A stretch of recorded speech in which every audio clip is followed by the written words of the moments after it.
When love costs everything.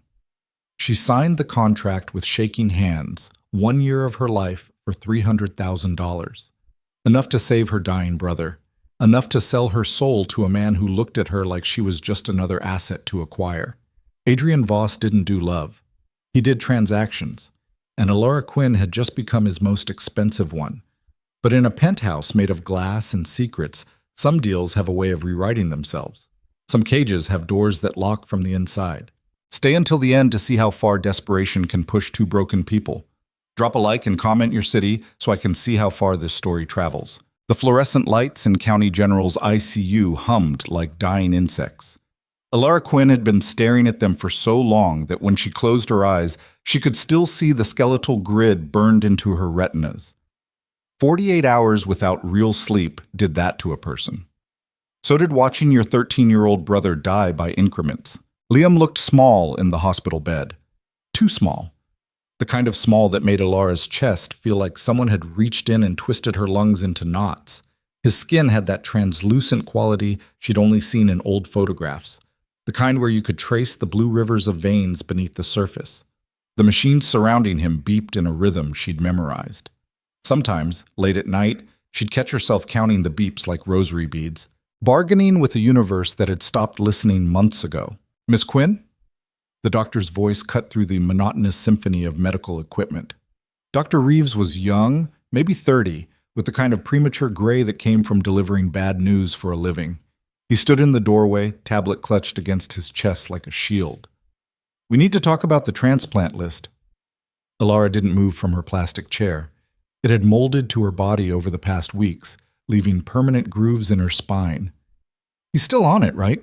Dr. Reeves stepped into the room, and she saw it in his face before he opened his mouth. That particular arrangement of muscle and nerve that doctors learned in medical school, the one that said, "I'm sorry," without committing to actual words. The board reviewed his case again. He paused, and in that pause, Alara felt the floor dissolve beneath her feet. Without the upfront payment for post-transplant care, they can't prioritize him. The waiting list is, there are patients who can afford... How much? I'm sorry? Alara's voice came out flat, dead. How much to keep him on the priority list? Dr. Reeves glanced at his tablet, though they both knew he didn't need to. These numbers were branded into his memory the same way the fluorescent lights were branded into hers. 300,000. That would cover the transplant, the first year of anti-rejection medications, monitoring potential complications. $300,000. She said it slowly, tasting each syllable. It might as well have been 300 million. 300 billion. Numbers that big stopped meaning anything when your bank account had $57 in it and your credit cards were maxed out from previous hospital bills. There are programs, Dr. Reeves offered weakly. Payment plans, fundraising platforms. We tried GoFundMe. Alara's laugh came out sharp enough to cut. Raised $4,000. My boss at the diner donated $100. Real generous of him, considering he cut my hours because I kept missing shifts to be here. Dr. Reeves shifted his weight. The tile floor squeaked under his shoes, a small sound that seemed obscenely loud in the heavy silence. I wish I had better options to give you. How long does he have without the transplant? Alara, psh. How long? The doctor's throat worked. 6 weeks. Maybe 8 if we're lucky. Lucky. The word hung in the air like a sick joke. Alara looked at her brother, at the gentle rise and fall of his chest, at the purple shadows beneath his eyes, at the Batman comic book someone had left on his bedside table that he was too weak to read. 13 years old.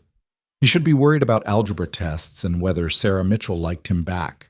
Instead, he was drowning from the inside, his kidneys failing cell by cell, and she couldn't do a goddamn thing about it. Thank you, Dr. Reeves. Her voice came from somewhere far away, like she was hearing herself through water. For being honest. He lingered in the doorway for another moment, probably searching for something comforting to say. Then he left, his footsteps fading down the corridor, and Alara was alone again with the humming lights and the beeping machines and the impossible weight of $300,000. She stayed until visiting hours ended. A nurse, the kind one with the nose ring whose name Alara could never remember, gently touched her shoulder and reminded her that she needed to go home, get some rest, take care of herself. as if rest was something that existed anymore, as if she had a self left to take care of. The parking lot was mostly empty. Alara's car, a 2003 Honda Civic with a cracked windshield and an engine that sounded like it was coughing up a lung, sat under a flickering streetlight. She'd bought it for $800 3 years ago. It had seemed like a fortune then. She sat in the driver's seat but didn't start the engine. Couldn't, because starting the engine meant driving home to the apartment she shared with 2 other waitresses, meant lying in bed staring at the ceiling, meant facing another morning where she'd wake up and remember all over again that her brother was dying and she was powerless to stop it. Her phone buzzed. A text from her roommate, Jessica. Bill collectors called again, told them you died. Hope that's cool? Alara almost smiled. Almost. She opened her banking app instead, even though she knew what she'd find. $57.32. Her credit score was somewhere in the basement, possibly digging deeper. She'd sold everything worth selling, her mother's jewelry, her laptop, even her good winter coat. There was nothing left except the clothes on her back and a car that might not survive another winter. $300,000. The number pulsed behind her eyes like a migraine. She was still sitting there, phone clutched in her hand, when it rang. Unknown number. Normally she'd ignore it, probably another debt collector, another person calling to remind her of all the ways she was failing, but tonight, with desperation clawing at her throat, she answered. Alara Quinn? The voice was male, crisp, professional. The kind of voice that had never known what it felt like to count pennies for gas money. Who's asking? My name is Marcus Webb. I'm calling on behalf of Adrian Voss. The name meant nothing to her. I think you have the wrong number. You work at Shirley's Diner on 5th Street, correct? You have a brother currently in County General's ICU. Liam, 13 years old, end-stage renal failure. Alara's blood turned to ice. Who the hell are you? As I said, I represent Mr. Voss. He'd like to meet with you to discuss a potential arrangement. Tonight, if possible. I'm not interested in whatever you're selling. Mr. Voss doesn't sell, Miss Quinn. He invests, and right now he believes you might be a worthwhile investment. That's... What kind of sick? Your brother has 6 weeks to live. Mr. Voss can extend that timeline indefinitely. A pause, perfectly timed. Are you willing to hear him out? Alara's hand tightened on the phone. Every instinct screamed that this was wrong, dangerous, the kind of thing you saw in movies before everything went to hell. But every instinct also knew that Liam had 6 weeks and she had $57.32. Where? The word tasted like ashes. Marcus Webb gave her an address. Downtown. The kind of address that came with doormen and marble lobbies and monthly rents higher than she made in a year. Mr. Voss will see you at 10 o'clock. Don't be late. The line went dead. Alara sat in her dying car under the flickering streetlight and wondered what kind of devil wore a suit and had people make his phone calls for him. Then she checked the time, 9:15, started the engine, and drove toward whatever fresh hell was waiting. Amati.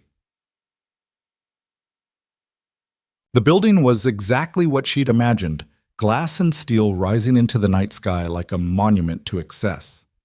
The lobby was all white marble and modern art that probably cost more than her brother's medical bills. The doorman looked at her thrift store jeans and her coat with the broken zipper, with the kind of polite contempt rich people paid good money to cultivate in their staff. Alara Quinn, she said, hating how small her voice sounded against all that marble. I have an appointment. He checked his tablet without bothering to hide his skepticism. Something changed in his face, surprise maybe, or alarm. Penthouse level? Elevator on the right. The elevator was mirrored on all sides. Alara watched herself multiply into infinity as she rose. A tired woman with dark circles under her eyes and hair she hadn't washed in 3 days, surrounded by endless reflections of her own desperation. The numbers climbed, 15, 20, 30.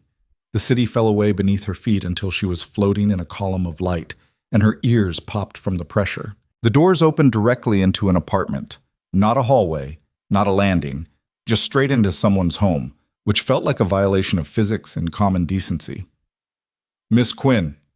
Marcus Webb materialized from somewhere to her left. He was exactly what his voice had promised. Late 40s, expensive suit, the kind of face that had been professionally trained never to reveal actual emotion. Right on time. Mr. Voss appreciates punctuality. The penthouse was vast. Floor-to-ceiling windows showed the city sprawled out like scattered jewelry. The furniture looked like it belonged in a museum, all clean lines and uncomfortable angles. Everything was white or gray or black. No color. No warmth. Like someone had built a display case for human beings and forgotten to add the human part. "He'll be with you shortly," Marcus said, gesturing to a chair that probably cost more than her car. "Can I get you anything? Water? Coffee?" "Answers would be good." Marcus's mouth twitched, not quite a smile. "I imagine you'll get those soon enough." He disappeared through a doorway, leaving Alara alone in the sterile expanse. She didn't sit. Couldn't. The nervous energy coursing through her veins wouldn't allow it. Instead, she drifted toward the windows, drawn by the impossible view. From up here, the city looked clean, manageable, all the dirt and desperation hidden by distance and darkness. "Beautiful, isn't it?" The voice came from behind her, low, controlled, with an edge that suggested its owner didn't waste words. Alara turned. Adrian Voss stood in the doorway Marcus had vanished through. He was tall, probably 6'2", with the kind of build that came from expensive gyms and personal trainers. His suit was charcoal gray, perfectly tailored, probably worth more than she'd made in the last year. Dark hair, cut with military precision. Strong jaw.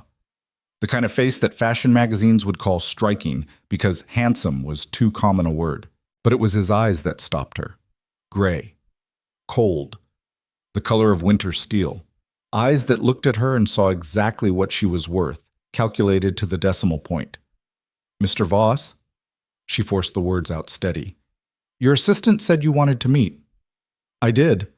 He moved into the room with the fluid confidence of someone who'd never questioned his right to occupy space. "Sit." It wasn't a request. Alara sat. Adrian took the chair across from her, maintaining exactly the right distance.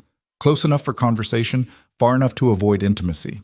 He didn't sprawl or relax. He arranged himself with the precision of someone who'd weaponized body language. "You're wondering why you're here," he said. "Among other things, I need a wife." Alara blinked. Of all the things she'd expected him to say, that hadn't made the list. "Congratulations. I'm sure you'll be very happy together." "Not a real wife." His expression didn't change. "A contractual one.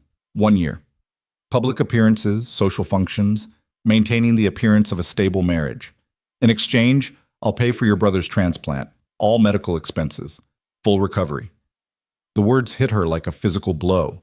She actually felt her body rock backward in the chair. "You're joking."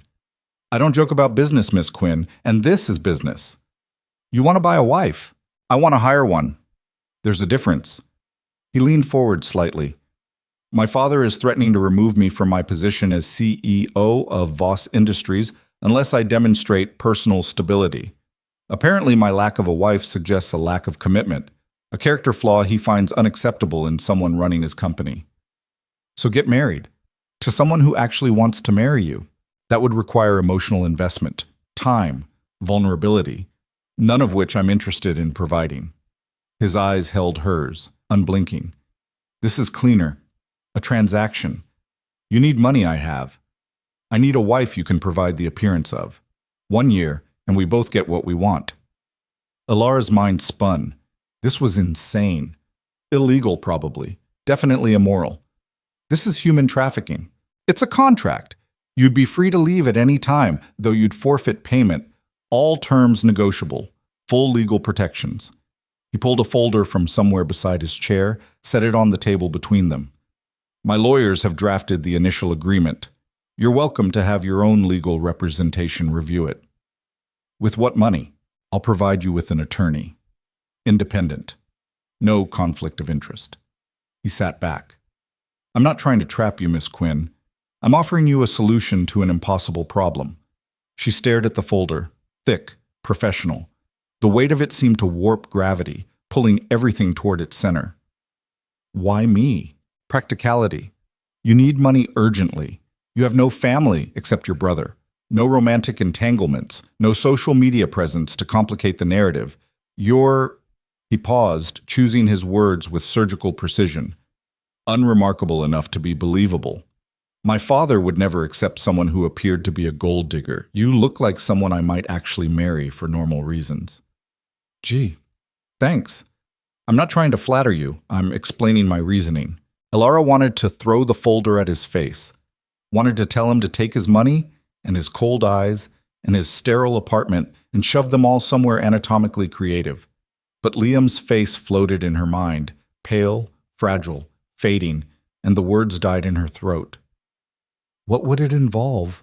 Her voice came out barely above a whisper. Living here. Attending events as my wife, presenting a united front in public. In private, we'd maintain separate lives, separate rooms, no intimacy, no expectations beyond the contract. For a year. 12 months from the date of signing, after which you'd receive a lump sum payment of $100,000, in addition to your brother's medical expenses, enough to start over, go to college, whatever you want. And if I say no? Adrian's expression didn't change, but something flickered in those winter steel eyes. Then you say no.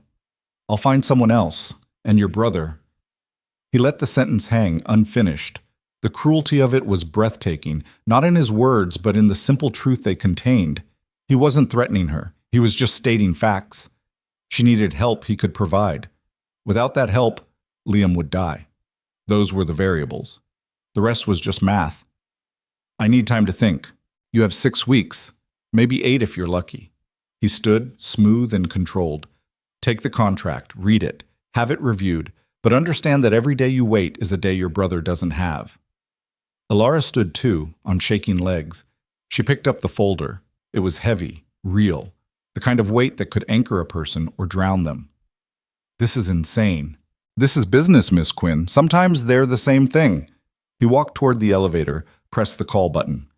Marcus will arrange a meeting with the attorney tomorrow morning, if you're available. The elevator doors opened. Elara stepped inside, still clutching the folder. As the doors began to close, Adrian spoke again. For what it's worth, I am sorry about your brother. It's an impossible situation, but I'm offering you a way out. He paused. The only way out you're likely to get. The doors closed. The elevator descended. Alara's reflection surrounded her again, multiplied, fragmented, holding a folder full of promises that felt more like threats. Somewhere around the 20th floor, her hands started shaking. By the 10th, she was crying. By the lobby, she'd stopped, wiped her face, and walked out into the night with her spine straight and her jaw set. The Honda started on the 3rd try.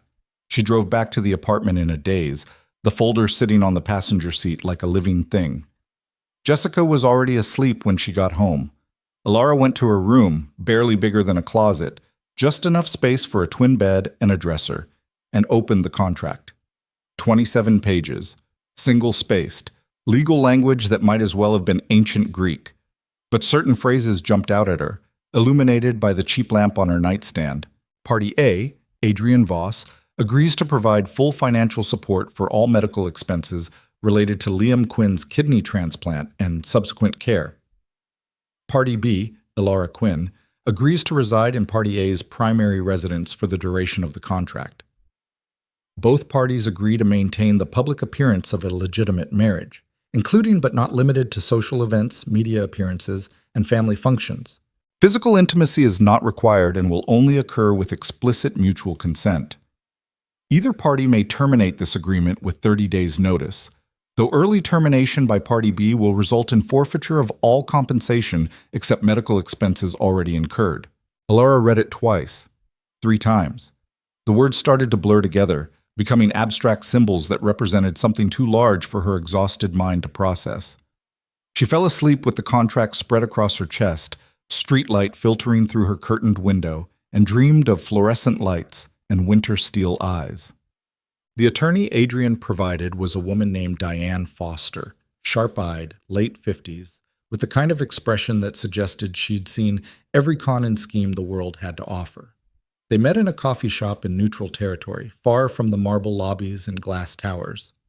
"This is unusual," Diane said, scanning the contract with practiced efficiency. "But it's airtight. Voss's lawyers are good. Very good." "So it's legal?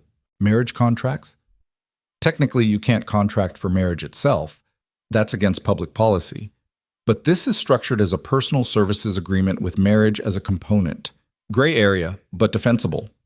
She looked up. The real question is whether you understand what you're signing. I need the money. He needs a wife. It's simple. Nothing about this is simple. Diane set the contract down, folded her hands. You'll be giving up a year of your life, your freedom, your privacy, living with a man you don't know, pretending to love him in public while maintaining emotional distance in private. That kind of cognitive dissonance does things to people. My brother is dying. I know. Her voice softened. And I understand why you're considering this, but I need you to understand the psychological cost. This isn't just about money and medical bills. It's about who you'll be when this year is over. Alara thought about the fluorescent lights, the beeping machines, Liam's translucent skin. I'll be someone whose brother is alive. Diane studied her for a long moment. Then she pulled out a pen. There are a few clauses I'd like to add. Protection against emotional manipulation, clear boundaries on what constitutes a breach of contract, an escape clause if things become abusive. He doesn't seem like the type. They never do. Until they are. Diane's expression hardened. I'm adding the clauses. Non-negotiable. If Voss balks, he can find another lawyer and another bride. They spent 2 hours going through the contract line by line. Diane added her amendments in red ink, each one a small shield against potential disaster. By the end, the document looked like it had bled out onto itself. I'll send this to Voss's attorneys, Diane said. Give them 48 hours to respond. In the meantime, think about this. Really think about it. Because once you sign, everything changes. Alara nodded. She'd already thought about it. Thought about nothing else. The math was simple. 1 year of her life versus the rest of Liam's. There was no universe in which that calculation came out any other way. She visited her brother that afternoon. He was awake, sort of, the groggy, half-conscious state that the medications induced. His eyes tracked her as she entered, managed a weak smile. Hey, troublemaker, she said, settling into the molded plastic chair that had become her second home. Hey. His voice was thread-thin. You look tired. Pot, kettle. She picked up the Batman comic, started reading where they'd left off 3 days ago. It was easier than talking, easier than explaining that she was about to sell herself to a stranger to keep him breathing. Halfway through the second page, Liam's hand found hers. His fingers were cold. Too cold. I heard the doctors talking. About the transplant list. Ilara's throat closed. It's okay, he said quietly. I know we can't afford it. I know. Don't. The word came out sharp. Don't you dare give up on me. I'm working on it. I'm going to fix this. How? She couldn't tell him. Couldn't explain that she was about to sign her life away to a man with eyes like winter. So she squeezed his hand and lied. I got a new job. Better pay. Benefits. We're going to be fine. Liam looked at her with those 2 old eyes, and she knew he didn't believe her. But he was 13 and dying and desperate for hope. So he nodded and squeezed back, and they finished reading the comic in silence. Diane called 2 days later. They accepted all the amendments. You're clear to sign whenever you're ready. When does he want to do this? Soon as possible. His father is applying pressure. There's a board meeting next month where his position will be reviewed. He wants to present you as his wife by then. A month. 4 weeks to become someone else. To step into a glass cage and lock the door behind her. Set it up, Alara said. The signing took place in Adrian's attorney's office. Mahogany desk, leather chairs, diplomas on the wall that probably cost more than medical school. Adrian was already there when she arrived, looking exactly as he had before. Controlled, expensive, inhuman. His attorney, a silver-haired man named Richard something, walked them through the final version. Any questions before we proceed? Richard asked. Alara had 1,000. What happens when I can't stand the sight of you? What if I fall apart? What if this breaks me in ways I can't fix? But she just shook her head. Adrian signed first. His signature was a slash of black ink, violent and precise. Then he slid the contract across the table. Alara's hand shook as she picked up the pen. This was it. The moment where everything changed, where she stopped being Alara Quinn, struggling waitress with a dying brother, and became Alara Voss, purchased wife of a corporate titan. The pen touched paper. Her signature emerged, smaller than his, messier, but no less binding. Congratulations, Richard said, like they'd just bought a house instead of selling a year of someone's life. You're legally contracted. Adrian stood, extended his hand. Business formal. Welcome to the arrangement, Miss Quinn. She took his hand. His grip was firm, cool, exactly as impersonal as everything else about him. It's Mrs. Voss now, isn't it? Something flickered across his face. Surprise, maybe, or recognition that she had more spine than her desperation suggested. I suppose it is. They signed the marriage license that afternoon at City Hall. A board clerk processed their paperwork with the enthusiasm of someone filing tax returns. 2 witnesses, Marcus Webb and Diane Foster, signed where indicated. The whole thing took 12 minutes. No vows, no rings, no kiss. Just signatures and stamps and the cold machinery of bureaucracy transforming 2 strangers into legal spouses. The funds for your brother's transplant will be transferred today, Adrian said as they left the building. I've already contacted County General. They're moving him to the top of the priority list. Alara stopped walking. The afternoon sun was too bright, too normal for the surreal nightmare her life had become. That's it? It's done? The financial portion, yes. The performance portion begins tonight. My father is expecting us for dinner. Tonight? He wants to meet his new daughter-in-law. Assess whether I've made an acceptable choice. Adrian's jaw tightened slightly, the first crack in his controlled facade she'd seen. I need you to be convincing. He's looking for reasons to doubt this. What if I can't be? Convincing, I mean. He looked at her then, really looked at her, and something in his expression shifted. You signed the contract. You traded a year of your life for your brother's survival. If that's not convincing proof of commitment, I don't know what is. He walked toward a black car that had materialized at the curb, some expensive brand she didn't recognize. The driver opened the door. Adrian gestured for her to get in. Alara stood on the sidewalk, feeling the weight of what she'd done settle onto her shoulders like a physical thing. Then she got in the car. The Voss family estate was exactly what she'd feared. Sprawling, intimidating, the kind of place where poor people got arrested for trespassing. The car swept through iron gates, up a curved driveway, and stopped before a mansion that looked like it had been airlifted from a European postcard. A few rules, Adrian said as they climbed the front steps. Don't contradict me in front of my father. Don't volunteer information he doesn't ask for. And whatever you do, don't show weakness. He'll use it against both of us. You make him sound like a predator. He is. Adrian's hand found the small of her back, the first intentional touch since they'd shaken hands in the lawyer's office. It was warm, firm, probably calculated to look natural to anyone watching. Just follow my lead. The door opened before they reached it. A butler, an actual butler, ushered them into an entrance hall that could have swallowed Alara's entire apartment. Marble floors, crystal chandelier, oil paintings of dead people in gilt frames. Adrian! The voice boomed from somewhere ahead, deep, commanding, used to being obeyed. You're late. Victor Voss appeared at the top of a curved staircase. He was an older version of his son, same height, same build, same steel-colored eyes. But where Adrian's coldness felt like protective armor, Victor's felt weaponized. He descended the stairs with the confidence of a man who'd never been told no and wouldn't recognize the word if he heard it. Father. Adrian's voice went even flatter than usual.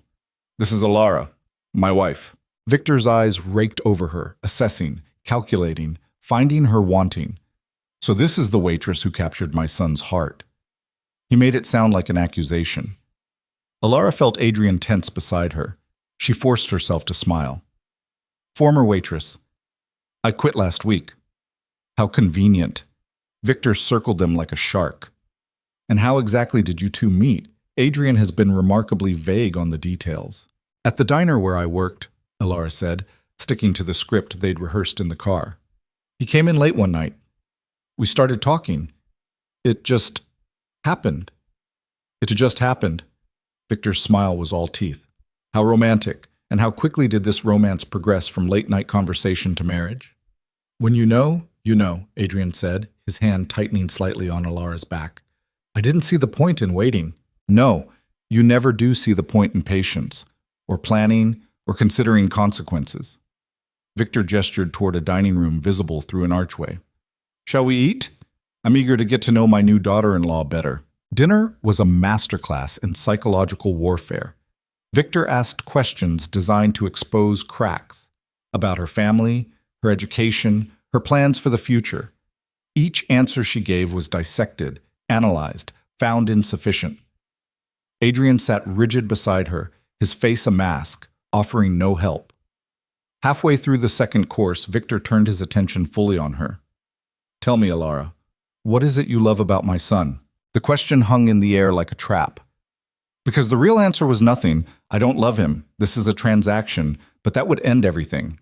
She looked at Adrian, at his controlled expression, his tense shoulders, the way he held himself like a soldier under fire. And she realized something. He hated this. Hated his father. Hated the performance. Hated being reduced to a chess piece in whatever game Victor was playing. He's honest, she said quietly. He doesn't pretend to be something he's not. And he doesn't ask me to be something I'm not either. Adrian's eyes snapped to hers, surprise breaking through the mask for just a fraction of a second. Victor leaned back in his chair, studying them both. Interesting answer. The rest of dinner passed in tense silence. When they finally escaped to Adrian's car, Alara felt like she'd run a marathon. Her hands were shaking. Her shirt was damp with sweat. You did well, Adrian said as they pulled away from the estate. Better than I expected.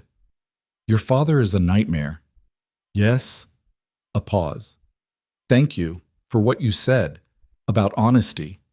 Alara looked out the window at the city lights blurring past. It was true. They didn't speak again until they reached the penthouse. Marcus was waiting in the lobby with a rolling suitcase. Your belongings, Mrs. Voss. I took the liberty of retrieving them from your apartment, Mrs. Voss. The name felt like a costume she couldn't take off. The penthouse was exactly as she remembered. Sterile, vast, unwelcoming. Adrian gestured to a hallway. Your room is the second door on the right, bathroom attached. Marcus stocked it with basics, but if you need anything else, make a list. Where's your room? Other end of the hall. We won't bother each other. He disappeared into his study, leaving her alone in the chrome and glass cage. Alara found her room, large, impersonal, decorated in the same monochromatic scheme as the rest of the apartment. Her suitcase sat on the bed, looking small and shabby against the expensive linens. She unpacked mechanically, hung her thrift store clothes in a closet designed for designer labels, set her phone charger on a nightstand that probably cost more than her old rent. Then she sat on the edge of the bed and felt the full weight of what she'd done crash over her. She'd sold herself, signed a contract, become a purchased wife to a man she didn't know. And she'd do it all again, would sign it 1,000 times over, because tomorrow Liam would get his transplant and she'd saved his life. That had to be enough. It had to be. Her phone buzzed. A text from the hospital. Transplant scheduled for 6 a.m. tomorrow. Donor match confirmed. Liam is prepped and ready. Alara read it 3 times, waiting for relief to hit, for the tension to release. But all she felt was numb, hollow, like she'd traded one part of herself for another and couldn't remember which piece she'd started with. She was still sitting there, phone in hand, when a soft knock came at her door. Adrian stood in the hallway, still in his suit, though he'd loosened his tie. I got the notification about your brother's surgery, he said. I thought you'd want to be there. It's at 6 a.m. I'll have Marcus arrange a car for 5. You should get some sleep. He started to leave, then paused. For what it's worth, you did something incredibly brave today. Stupid, maybe, but brave. Which part? Signing away a year of my life or lying to your father? Both. He met her eyes. And for the record, what you said at dinner about honesty, I wasn't expecting that. Why not? Because most people lie to my father. Tell him what he wants to hear. You told him something true instead. Even if the truth makes this harder? Adrian's expression shifted, something almost like respect crossing his features. Especially then. He left her alone. Alara changed into pajamas, climbed into the expensive bed, and stared at the ceiling until her alarm went off 3 hours later. Tomorrow, Liam would get his transplant, would get to live, would get the future she'd just purchased with a year of her life, and she would become whatever version of herself could survive in this glass and chrome prison with a man whose eyes reminded her of winter and whose touch felt like a business transaction. 1 year, 365 days. She'd signed the contract. Now she just had to survive it. The surgical waiting room at County General smelled like industrial disinfectant and fear. Alara had been sitting in the same plastic chair for 4 hours, watching the clock on the wall tick forward in agonizing increments. Her coffee had gone cold an hour ago. She couldn't remember if she'd actually drunk any of it. Adrian sat 3 seats away, perfectly still, scrolling through emails on his phone. He'd shown up at 5 a.m. as promised, wearing a different suit but the same expression, controlled, distant, untouchable. They'd ridden to the hospital in silence, and he'd followed her to the waiting room without being asked. Now he occupied space like a piece of furniture, present but not involved. "You don't have to stay," Alara said, breaking 4 hours of quiet. He didn't look up from his phone. "The contract specifies that I provide support during medical procedures involving your family." "That's not what I asked." "It's what I'm answering." Alara's hands tightened around the styrofoam cup. She wanted to throw it at him, wanted to scream that her brother was in surgery and she was terrified and his corporate speak bullshit was making it worse. But her throat was too tight and her eyes were burning, and if she started yelling, she might not stop. "Miss Quinn?" Dr. Reeves appeared in the doorway, still in surgical scrubs. His mask hung around his neck. There was blood on his shoe covers, small flecks that made Alara's stomach lurch. She stood too fast. The world tilted. "Is he—" "The transplant was successful. Liam's in recovery. The new kidney is functioning well. We'll monitor him closely for the next 48 hours, but barring complications, he should make a full recovery." The words hit her like a physical blow. Her knees buckled. Adrian's hand caught her elbow, steadying her, and she didn't have the energy to pull away. "Can I see him?" Her voice came out shredded. "He's still sedated. Give him another hour. But yes, you can see him." Dr. Reeves left. Alara sank back into the chair, and something inside her chest cracked open. Not relief. Not exactly. More like the absence of terror she'd been carrying for so long that she'd forgotten what it felt like to breathe without it. "Congratulations," Adrian said quietly. "Your brother is going to live. Because you paid for it. Because you signed a contract. Don't diminish what you did." She looked at him then, really looked at him. He'd loosened his tie at some point. There were shadows under his eyes that suggested he hadn't slept either. His jaw was tight, like he was grinding his teeth. "Why are you really here?" she asked. "I told you." "No, the real reason. Not the contract, not the performance. Why did you actually show up at 5 in the morning to sit in a waiting room for surgery you're not even related to?" Adrian's fingers tightened on his phone. For a moment she thought he wouldn't answer. Then, "My sister had surgery when she was 12. Appendicitis, routine procedure. I was 14. I sat in a waiting room that looked exactly like this one and watched my mother fall apart because my father was in Singapore closing a deal and couldn't be bothered to fly home." He paused. "I remember thinking that no one should have to wait alone, even for routine surgery." "Your sister, is she—" "She's fine.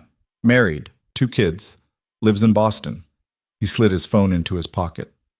"We don't talk much. She thinks I'm too much like our father. She's probably right."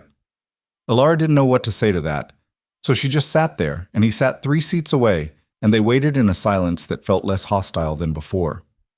When they finally let her see Liam, he was pale and groggy, but alive. So alive. His eyes found hers as she entered the recovery room, and he managed a weak smile. "Hey," he whispered. "Did it work?" "Yeah, troublemaker. It worked."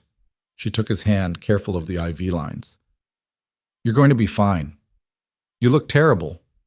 "That's the drugs talking." "No, you really look terrible."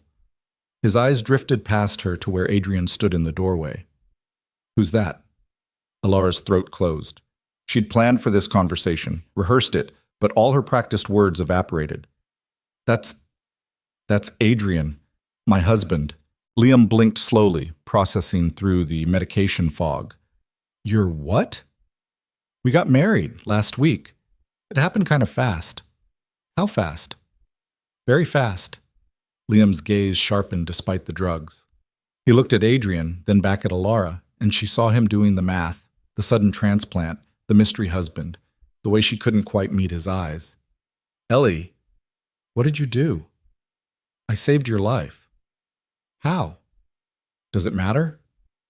Yeah, it matters. His hand tightened on hers.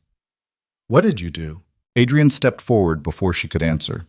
Your sister and I met 6 months ago. We kept it quiet because of my family situation. When we heard about your condition, we decided to move the wedding up so you'd be covered under my insurance. His voice was smooth, practiced. The lie came out effortless. Everything happened fast, but it's legitimate. You don't need to worry about her. Liam stared at him for a long moment. Then he looked back at Alara, and she saw it in his face. He didn't believe the story, but he was too tired and too grateful to push. Okay, he said quietly. Okay. They stayed another hour.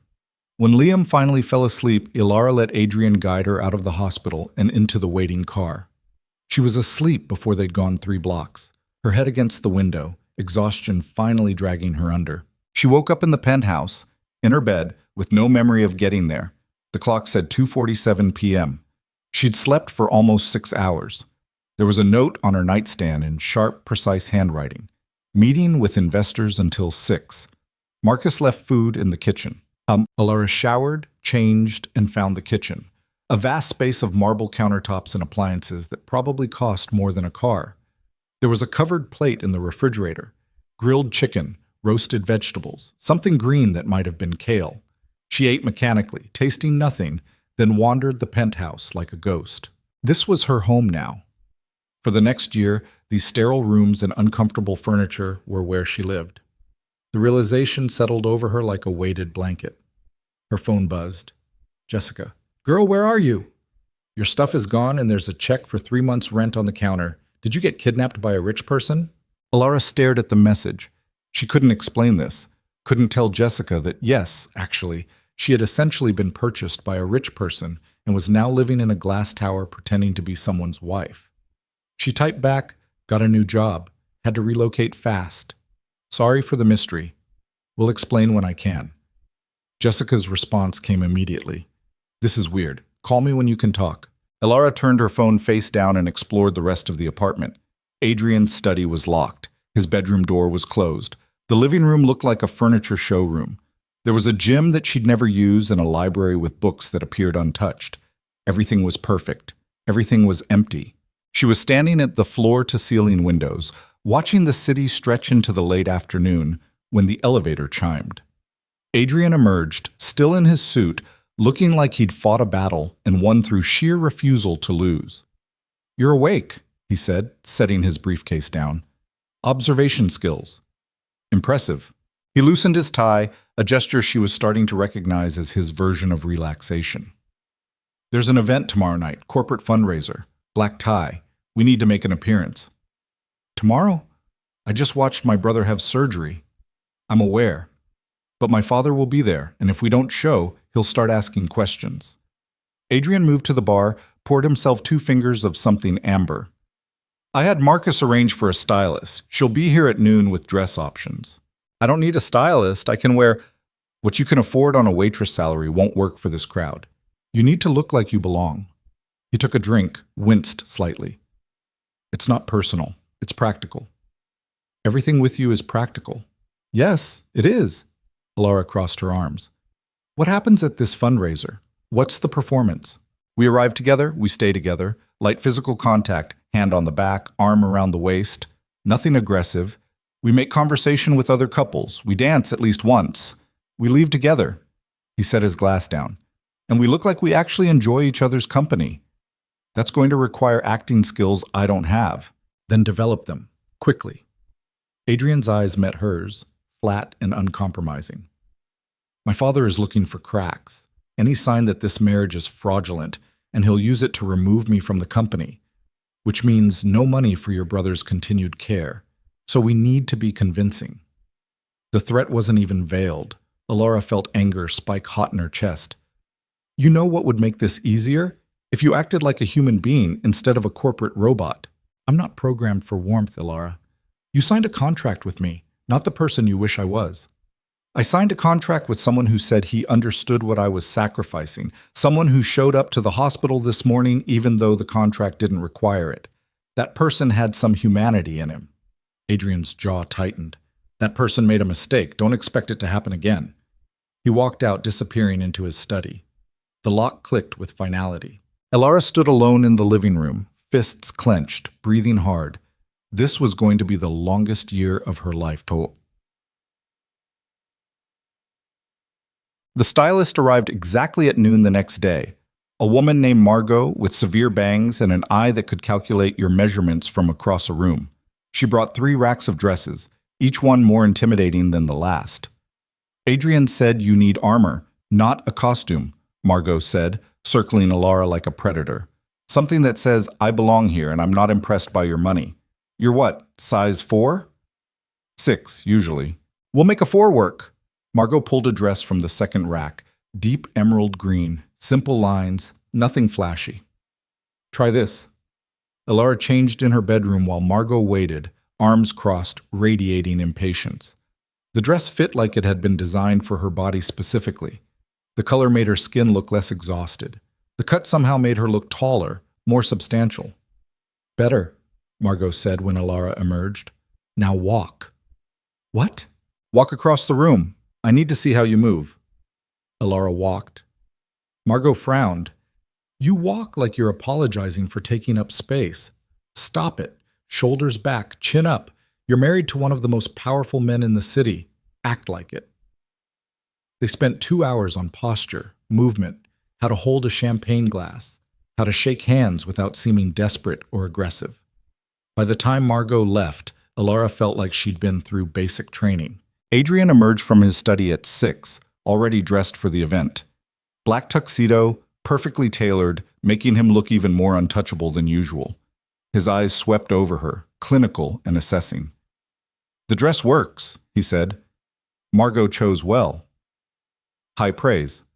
It's accurate praise. There's a difference. He adjusted his cufflinks. The car will be here in 10 minutes. Remember, we're newlyweds. We're supposed to look happy. Define happy. Smile occasionally. Laugh at my jokes even if they're not funny. Touch me like you actually want to. Basic performance. You make it sound so romantic. Romance isn't part of the contract. He moved toward the elevator, then paused. And Elara, don't drink too much. You'll need your wits about you tonight. The fundraiser was held at the Meridian Hotel, the kind of place where the doormen wore white gloves and the chandeliers cost more than houses. Adrian's hand found the small of her back as they entered, warm and firm, and she forced herself not to flinch. The ballroom was full of people who looked like they'd been born in designer clothes. Women in gowns that cost more than cars, men in tuxedos that whispered old money. Elara felt every eye turn toward them as they entered, assessing, judging, calculating their worth. Smile, Adrian murmured against her ear. You look like you're facing a firing squad. I feel like I am. They're just people. Rich people, but still people. Most of them are more insecure than you are. Somehow I doubt that. His hand tightened slightly on her back. Trust me. They moved through the crowd like sharks through water. Adrian introduced her to an endless parade of names and faces she'd never remember. She smiled. She shook hands. She made small talk about things she knew nothing about. And through it all, Adrian's hand stayed on her back, anchoring her, guiding her through the performance. Adrian. Victor Voss appeared like a storm system, cutting through the crowd. He had a woman on his arm, platinum blonde, late 40s, with a smile sharp enough to cut glass. You made it, and you brought your lovely wife. Father. Adrian's voice went even flatter. This is Elara. Elara, my father, and his companion, Vivienne. Companion? Vivienne's laugh was brittle. How quaint. We've been together for 3 years, darling, and I'm sure father will make an honest woman of you any day now. Adrian's smile didn't reach his eyes. Victor's expression hardened. Might I borrow my son for a moment? Business matters. It wasn't a question. Adrian's hand left Elara's back, and suddenly she was alone with Vivienne, who looked at her like a cat that had found a mouse. So, Vivienne said, accepting a champagne flute from a passing waiter. The waitress who stole Adrian's heart. Victor told me all about you. I'm sure he painted a very flattering picture. On the contrary, he thinks you're a gold digger who got lucky. Vivienne sipped her champagne. I told him he's wrong. Gold diggers are at least smart enough to hide their desperation. You wear yours like a neon sign. Alara's fingers tightened on her own champagne glass. I don't know what you think you know about me. I know Adrian married you in a hurry. I know you have a sick brother. I know you came from nothing, and suddenly you're living in a penthouse and wearing designer dresses. Vivian's smile widened. I also know that Adrian has never been in love in his life. So whatever arrangement you two have, it's not love, which means it's business. And business deals can always be renegotiated. Is there a point to this conversation? Just a friendly warning. Victor doesn't like surprises, and he really doesn't like people who threaten his control over his son. You're both, which makes you dangerous. Vivian leaned closer. Be careful, dear. Rich men's wives have a way of becoming inconvenient, and inconvenient people tend to disappear. She glided away, leaving Alara standing alone, heart hammering, the champagne bitter on her tongue. Adrian materialized at her elbow minutes later, his expression dark. What did Vivian say to you? Nothing important, just welcoming me to the family. Alara, she said your father thinks I'm a gold digger and that I should be careful because inconvenient people disappear. Paraphrasing, but that was the gist. Adrian's jaw clenched. She's trying to intimidate you. It's working. Don't let it. Vivian has been trying to marry my father for 3 years. She sees you as competition for resources. It's just noise. Is it?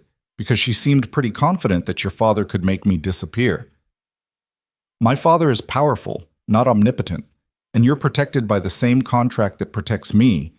He can't touch you without risking everything he's built. Adrian's hand returned to her back, possessive this time. Dance with me. What? People are watching. We need to look united. Dance with me. He guided her onto the dance floor before she could protest. His hand settled on her waist, hers on his shoulder, and they moved into the rhythm of whatever classical piece the string quartet was murdering. You're tense, he said quietly. I'm terrified. Don't be. I won't let you fall. I'm not worried about falling. I'm worried about drowning. Adrian's eyes found hers, and for a moment something shifted in them, something that looked almost like understanding.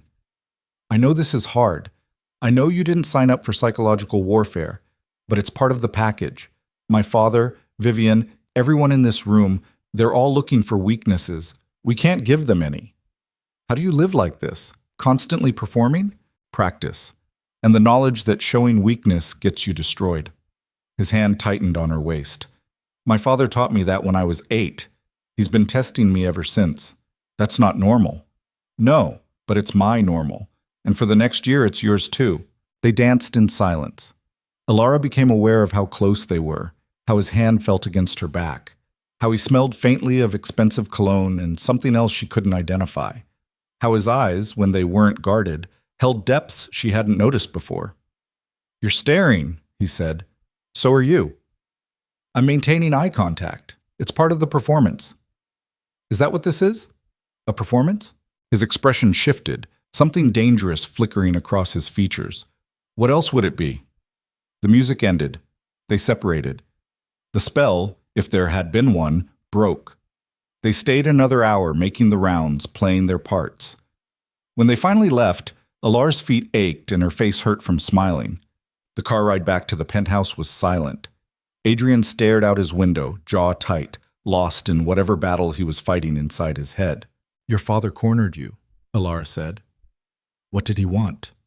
To remind me that he's watching, that he doesn't believe this marriage is real, that he's looking for proof. Did you give him any? No, but he's patient. He'll keep looking. They rode the elevator up in silence. When they reached the penthouse, Adrian disappeared into his study without a word.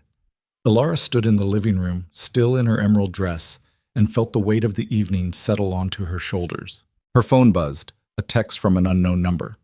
You looked pretty tonight. Almost convinced me. Almost. V. Vivienne. Somehow she'd gotten Alara's number. The implied threat made Alara's skin crawl. She was about to delete it when another text came through, this time from Victor's number. She recognized it from the contact information Adrian had given her. My son thinks he's clever. He's not. Neither are you. This arrangement will end badly for one of you. Make sure it's not you. Alara's hand shook as she read it, then read it again. This wasn't just intimidation. This was a warning. Victor knew the marriage was fake, or at least suspected it, and he was preparing to destroy it. She knocked on Adrian's study door. No answer. She knocked again. Harder. What? His voice came through muffled, irritated. We need to talk. Tomorrow. Now. The door opened. Adrian stood there, tie loosened, shirt partially unbuttoned, glass of whiskey in hand. He looked exhausted. What's so urgent it can't wait until morning? She showed him the texts. His expression went from irritation to fury in the space of a heartbeat. When did you get these? Just now, both of them. Adrian read the messages, his grip on the phone tightening until his knuckles went white. He's escalating, faster than I expected. What does that mean? It means we're running out of time. He's going to move against us, probably soon. We need to be ready. Ready for what? For whatever he throws at us. Investigations, media leaks, attacks on your character. He'll try to prove the marriage is fraudulent, and if he succeeds, the contract becomes void, which means no money for Liam's continued treatment. Exactly. Adrian handed her phone back, ran a hand through his hair. We need to make this more convincing, more public, more real. How? I don't know yet, but we'll figure it out. He turned back toward his desk, dismissing her. Adrian. He paused. Are you scared of him? Your father? His shoulders tensed. Fear is a wasted emotion. That's not an answer. It's the only answer you're getting. He closed the door, and the lock clicked. Alara stood in the hallway, staring at the locked study door, and realized that for all the contract's protections and clauses, she'd bound herself to a man she didn't understand. A man who built walls so high she couldn't see over them. A man whose father was willing to destroy both of them to maintain control. And somewhere in all of this, she'd started to care whether he was scared or not. That was a problem. The next 3 weeks fell into a rhythm that felt less like living and more like surviving. Alara visited Liam every day. His recovery was progressing well. The doctors were pleased, his color was returning. He was starting to look like a 13-year-old kid again instead of a dying patient. But he watched her with those two knowing eyes, and she could tell he didn't believe the story about her whirlwind romance. At the penthouse, she and Adrian orbited each other like distant planets. They had breakfast together, his requirement, something about maintaining domestic routine. They attended events together, 2 more fundraisers, a gallery opening, a dinner with Adrian's business partners. They performed their roles flawlessly. In public, they were the perfect couple. In private, they barely spoke, except for the moments when the mask slipped. Like the night Alara found Adrian in the kitchen at 3 a.m., staring at a bottle of whiskey he hadn't opened. He'd looked at her with exhausted eyes and said, I can't sleep either. They'd sat at the kitchen island for an hour, not talking, just existing in the same space. It had felt more intimate than any of their public performances. Or the afternoon she'd come home crying after a particularly brutal conversation with a debt collector she'd forgotten about. Adrian had appeared in her doorway with a checkbook and said, Give me the account information. I'll handle it. When she'd protested, he'd said, It's practical. You can't focus on the performance if you're worried about creditors. But his voice had been gentle, almost kind, small cracks in the armor, moments that made her forget this was a transaction. Then Victor would call, or Vivian would send another threatening text, and the walls would slam back up. On the 23rd day of her contracted marriage, everything changed. Alara was at the hospital with Liam when her phone exploded with notifications, text messages, missed calls, voicemails. She stepped into the hallway, checked her screen, and felt the floor disappear. The headline on every news site was the same: Voss heirs secret marriage, love match, or corporate strategy. Someone had leaked the story. Not just the marriage, but the details. The speed of the wedding, the timing with Liam's transplant, the lack of any prior relationship history. They'd stopped short of calling it fraudulent, but the implication was clear. Her phone rang. Adrian. Have you seen it? His voice was ice. Yes. Don't talk to anyone. Don't answer any calls. Get to the penthouse, now. She hung up, told Liam she had to go, and fled the hospital. The lobby was already swarming with reporters. Someone must have tracked her there. Cameras flashed in her face. Questions came like bullets. Miss Quinn. Is it true you were a waitress before marrying Adrian Voss? Did you target him because of his wealth? How much is he paying you?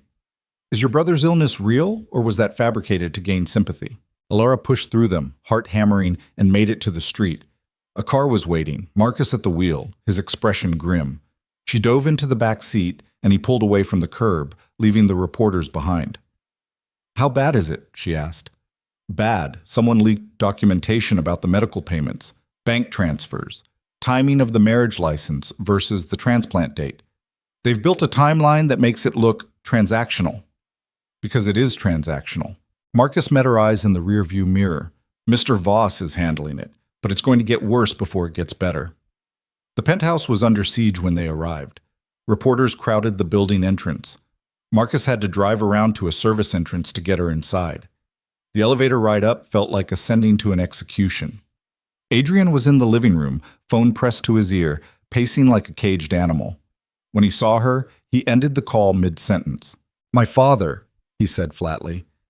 He leaked it, used one of his board allies to plant the story with 3 different media outlets simultaneously.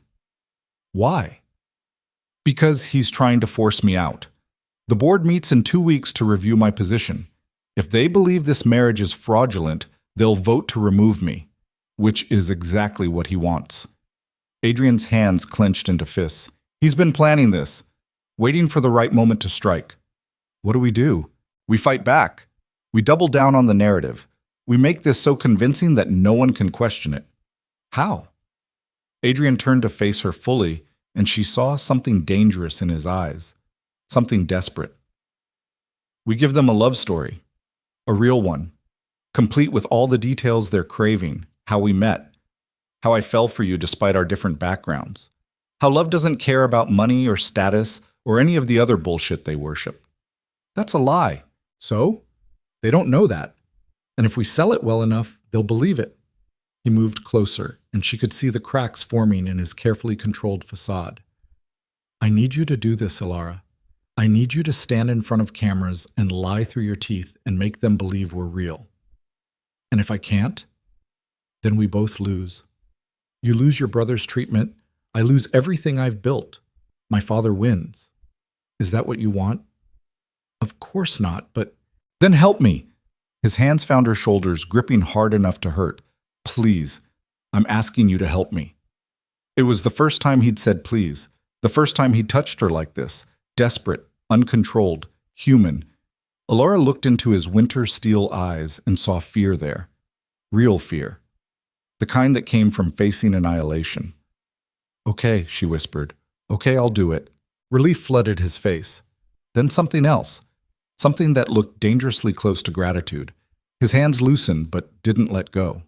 They stood there, close enough that she could feel his breath, count his heartbeats through the tension in his grip.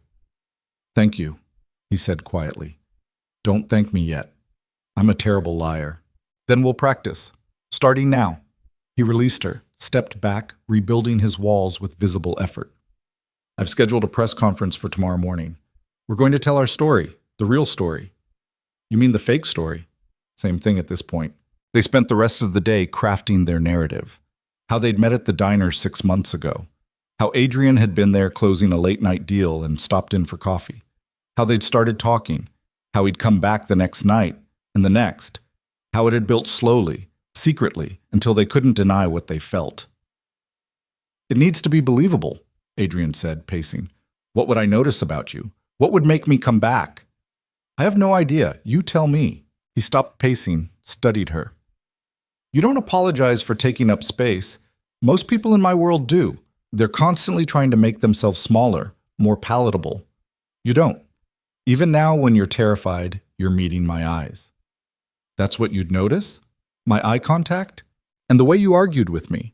That first night when I made the offer, you didn't just accept. You questioned. You pushed back. No one pushes back against me. He resumed pacing. So that's the story. I came to the diner. You were rude to me. I found it refreshing. I wasn't rude. You told me I looked like I needed decaf and a nap. That's rude.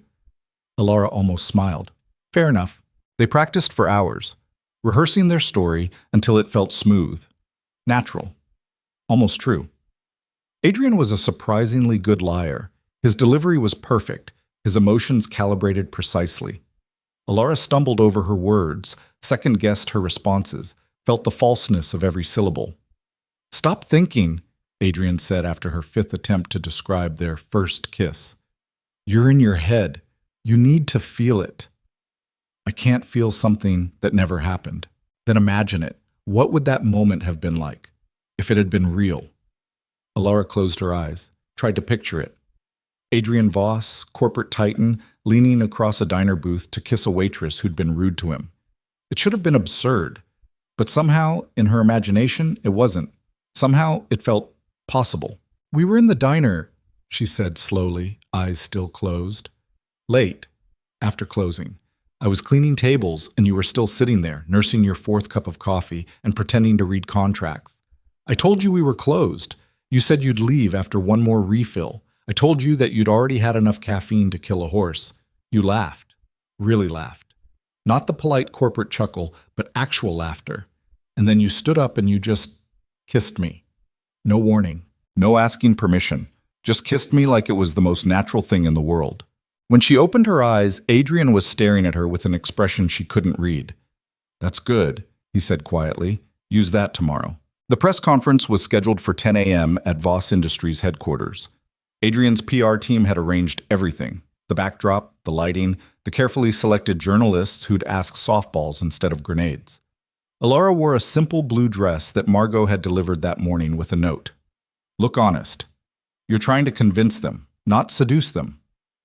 They stood side by side in front of a wall of cameras, and Alara felt like she might vomit. Adrian's hand found hers, squeezed once. A gesture of solidarity or calculation, she couldn't tell. "Good morning," Adrian said, his voice carrying across the room with practiced authority. "Thank you all for coming. I know there's been a lot of speculation about my marriage to Alara. I'm here to set the record straight." He launched into their prepared statement, the diner, the late nights, the slow build of something neither of them had expected. His delivery was flawless. Alara stood beside him, nodding at the right moments, smiling when appropriate, playing her part. Then the questions started. "Mr. Voss, can you explain the timing of the marriage in relation to Liam Quinn's transplant?" Adrian's hand tightened on hers. "When Alara and I decided to marry, her brother's condition was already critical. I have the resources to help, so I did. That's what you do when you love someone. You help their family." "Miss Quinn, do you love Adrian or do you love his money?" The question hit like a slap. Alara felt Adrian tense beside her, ready to deflect, but something in her snapped. "I love my brother," she said, her voice stronger than she'd expected. "And I'd do anything to keep him alive. That makes me a gold digger in your eyes? Fine. I don't care." But Adrian knew that about me from the beginning. He knew I'd signed up for this with my eyes open, knowing exactly what I was trading. And he respected me enough not to pretend it was something else. Silence fell across the room. Adrian's eyes widened slightly. She'd gone off script, but she couldn't stop. "You want to know if this is real?" "I don't even know what real means anymore. I know that I signed a contract with a stranger to save my brother's life. I know that stranger showed up at a hospital at 5 in the morning because he remembered what it felt like to wait alone. I know he paid off my debts without being asked. I know he's standing here right now, holding my hand, even though his father is probably watching this and planning his next attack. Is that love? I don't know, but it's real, and it's more than most of you have." She stopped talking. The room was silent. Adrian was staring at her like he'd never seen her before. Then someone started clapping. One person. Then another. Within seconds, half the room was applauding. Adrian leaned close, whispered against her ear, "That was either brilliant or suicidal. I can't tell which." "Me either." They fielded a few more questions, then Adrian's PR director called time. As they left the podium, Victor Voss appeared at the back of the room. He caught Adrian's eye, smiled coldly, and walked out. "He's planning something," Adrian said once they were in the car. "That press conference won't be enough." "What else can we do?" "I don't know, but we need to be ready." Back at the penthouse, Alara collapsed onto the couch. The adrenaline was wearing off, leaving her shaky and exhausted. Adrian disappeared into his study, presumably to deal with the fallout. Her phone buzzed, a text from Liam. "Saw the press conference. You're either the best liar in the world or you actually care about him. I can't tell which. Alara stared at the message. Neither could she. That night she couldn't sleep. She wandered the penthouse at 2 a.m., found Adrian in the kitchen again, staring at another unopened bottle of whiskey. "Bad night?" she asked. "Every night is a bad night." He glanced at her. "You did well today, at the press conference." "I went off script." "I know, it was better for it. More authentic." Alara pulled out a stool, sat across from him. "Can I ask you something?" "Depends on the question." "Why did you really show up at the hospital? Not the sister story, the real reason." Adrian's fingers traced the label on the whiskey bottle. "Because I thought you shouldn't have to go through that alone. Even if we're just whatever this is, no one should have to sit in a waiting room and wonder if someone they love is going to die. That's almost human of you. Don't get used to it." They sat in silence. The city glowed outside the windows, indifferent to their small drama. "I'm tired," Alara said finally, "of performing, of lying, of not knowing what's real anymore." "Welcome to my life." Adrian finally opened the whiskey, poured 2 glasses, slid one across to her. "For what it's worth, what you said today about trading your life for your brother's, that was real. Maybe the realest thing either of us has said since this started. Is that supposed to be comforting? No, just true." Alara took a sip of whiskey. It burned going down. "Your father is going to come after us harder now, isn't he?" "Yes." "What's he capable of?" Adrian's expression darkened. "More than you want to know." Her phone buzzed. Another text from an unknown number. She opened it and felt her blood turn to ice. It was a photograph of her and Adrian taken at the press conference. They were holding hands, looking at each other, and the caption read, "How much is he paying you to look at him like that?" But that wasn't the worst part. The worst part was attached below. A scanned document. A contract clause. One she'd never seen before. In the event that Party B, Alara Quinn, attempts to terminate this agreement prior to the 1-year mark, Party A, Adrian Voss, reserves the right to extend the contractual period by an additional 2 years at his sole discretion, with Party B forfeiting all rights to early termination or legal recourse. Alara's hands shook as she read it, then read it again. It was dated and signed, Adrian's signature clear at the bottom. "What is this?" She shoved her phone across the counter to Adrian. He looked at the screen, went absolutely still. "Where did you get this?" "Someone just sent it to me. Is it real?" "It was in the original draft. I had it removed before you signed." "But you wrote it. You actually drafted a clause that would trap me here for 3 years. It was a precaution in case what? In case I tried to escape? In case I realized I'd sold myself to a monster?" Alara stood, backing away from him. "You were planning to trap me from the beginning." "No. I considered it, then decided against it.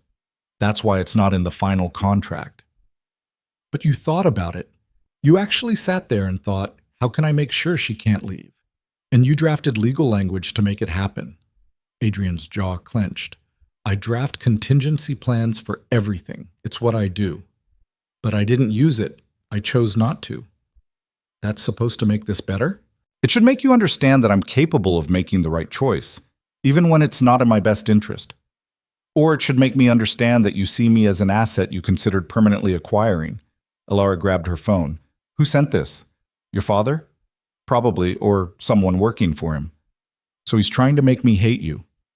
"Yes. And it's working." Alara wanted to scream, wanted to throw something, wanted to take that unopened whiskey bottle and smash it against the floor-to-ceiling windows until something broke. "I can't do this. I can't live like this, not knowing what's real and what's manipulation." "Then what do you want? You want out?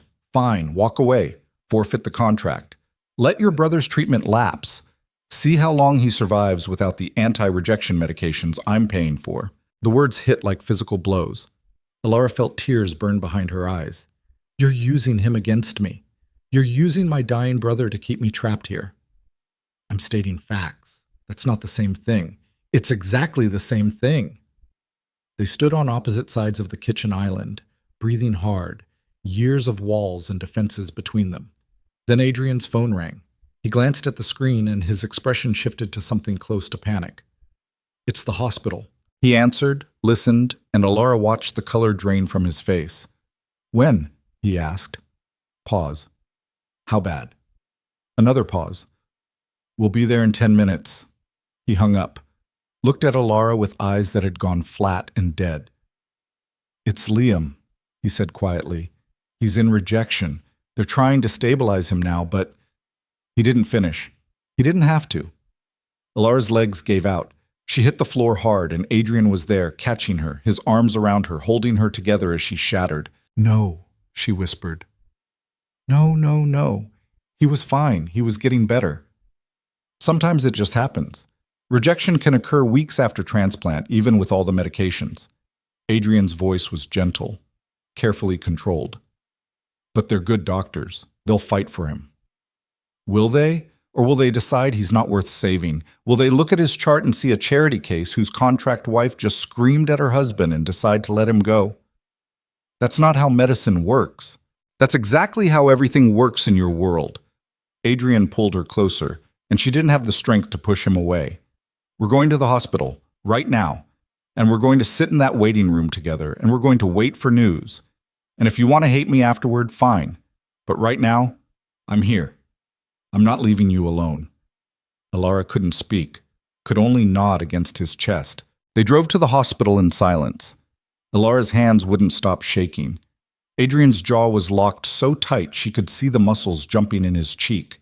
When they arrived, he took her hand, not for show, not for performance, but for support, and they walked into County General together.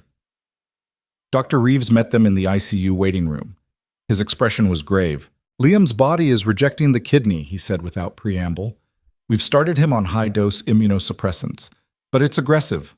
The next 72 hours will be critical. Can I see him? Alara's voice came from far away. He's sedated. We've got him on a ventilator to give his body a chance to stabilize. You can see him, but he won't know you're there. Dr. Reeves led them to Liam's room. He looked so small again, so fragile. All the progress he'd made was gone, erased by his body turning against itself. Alara sat beside his bed and took his hand. It was cold. Adrian stood in the doorway, watching. After a moment, he pulled out his phone, made a call. Get me Dr. Sarah Chen from Johns Hopkins, he said into the phone. Tell her it's Adrian Voss and it's urgent. I don't care what time zone she's in. Wake her up. He spent the next hour on the phone, calling specialists across the country, pulling strings, leveraging every connection he had. Alara listened to him work and realized something. This wasn't performance. This was real. He was fighting for Liam like his life depended on it. By dawn, Adrian had assembled a team of 3 transplant specialists, all flying in to consult on Liam's case. They'd arrive within 12 hours. You didn't have to do this, Alara said quietly when he finally hung up. Yes, I did. He sat in the chair beside her, exhausted. Because you were right. What you said at the press conference. About me showing up because I remember what it's like to wait alone. That was real, and this is real too. Why? Because somewhere in the middle of this arrangement, I started giving a damn. And I hate it. I hate that I care whether you're okay. I hate that I can't sleep when you're upset. I hate that when I saw that clause in the leaked document, my first thought wasn't, how will this affect the contract, but how will this hurt her? He ran a hand through his hair. I'm not supposed to care. Caring is a weakness in my world. But here we are. Alara stared at him. Are you saying? I'm saying I don't know what this is anymore. I don't know if it's real or if I'm just good at convincing myself of lies. But I know that I'm sitting in this hospital room at 6 in the morning after flying in specialist doctors because your brother matters to you, and you somehow started mattering to me. Make of that what you will. They sat in silence, holding vigil over a 13-year-old kid fighting for his life. And somewhere in that silence, with fluorescent lights humming overhead and monitors beeping their steady rhythm, Alara reached out and took Adrian's hand. Not for show, not for cameras, just because she needed to hold on to something real. And he held on back. Outside the hospital room, dawn broke over the city. Inside, 2 people who'd signed a contract to fake a marriage sat hand in hand, waiting to see if love could grow in the ruins of a transaction. Neither of them knew the answer, but they were holding on anyway. 72 hours felt like 72 years. Alara didn't leave the hospital except to shower and change clothes, Adrian stayed with her, working from his laptop in the ICU waiting room, fielding calls from his office in hushed tones that suggested the world outside was burning and he couldn't bring himself to care. The specialists he'd flown in worked around the clock, adjusting medications, monitoring Liam's vitals, searching for the combination that would convince his body to accept the kidney instead of destroying it. On the second night, Dr. Chen from Johns Hopkins emerged from Liam's room with tired eyes and something that might have been cautious optimism. "The rejection is slowing," she said. "We've adjusted his immunosuppressant protocol. If his numbers continue to improve over the next 24 hours, we might be past the worst of it." Elora sagged against Adrian, relief hitting her so hard her legs went weak. His arm came around her waist, holding her upright, and she didn't have the energy to question whether it was performance or something else. "Thank you," Adrian said to Dr. Chen. "Whatever you need, equipment, medication, additional staff, you have it." Dr. Chen nodded, too professional to show surprise at the blank check, and disappeared back into the ICU. "He's going to make it," Elora whispered against Adrian's shoulder. "He's going to be okay." "Looks like it." Adrian's voice was rough, like he hadn't slept in days, which he probably hadn't. "You should eat something. You've had nothing but coffee for 48 hours. "I'm not hungry." "That wasn't a request.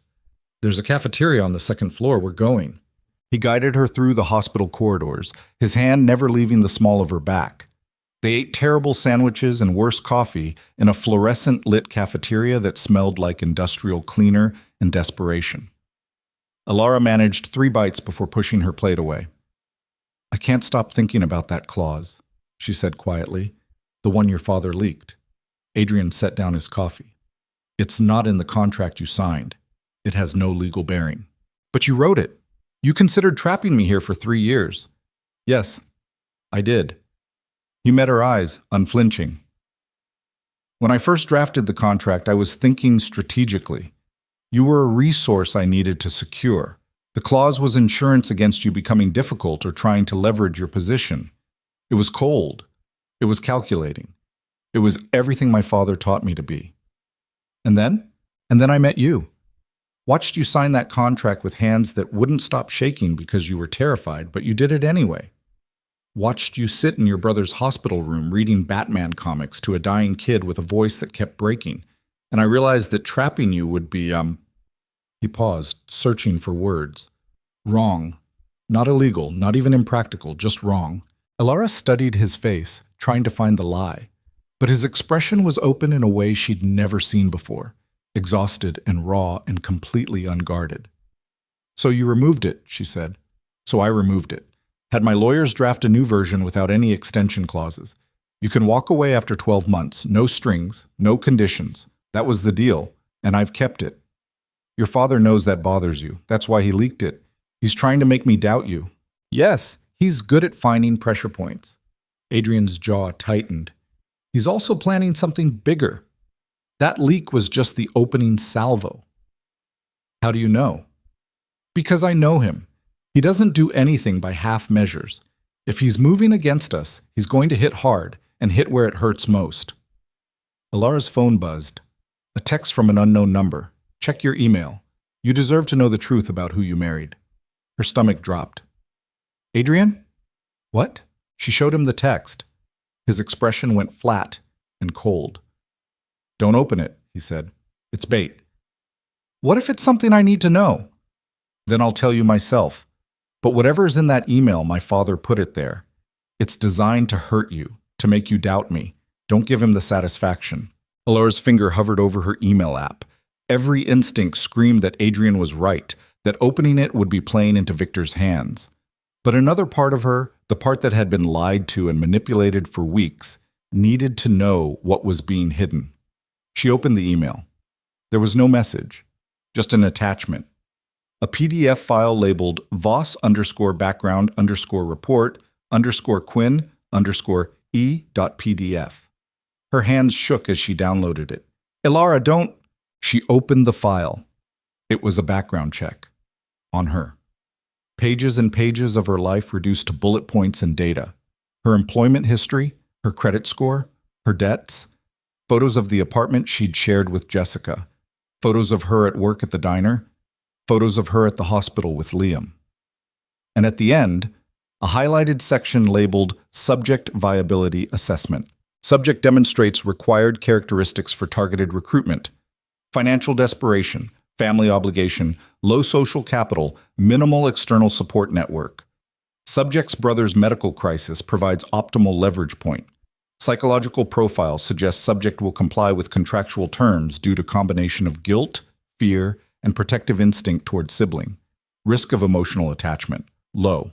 Subject's background and personality type indicate she will maintain transactional boundaries. Recommendation: approved for acquisition. The words swam in front of Ilara's eyes. She read them again, then again. You had me investigated. Her voice came out flat, dead. Adrian's face had gone pale. Ilara, before you ever made the offer, before you ever called me, you had someone compile a psychological profile on me to determine if I was desperate enough to sign your contract. It's standard due diligence. I investigate everyone I do business with. I'm not a business deal. I'm a person. She stood, the chair scraping loudly against the linoleum. You calculated exactly how desperate I was. You identified my leverage point, my dying brother, and you used it. You hunted me like prey.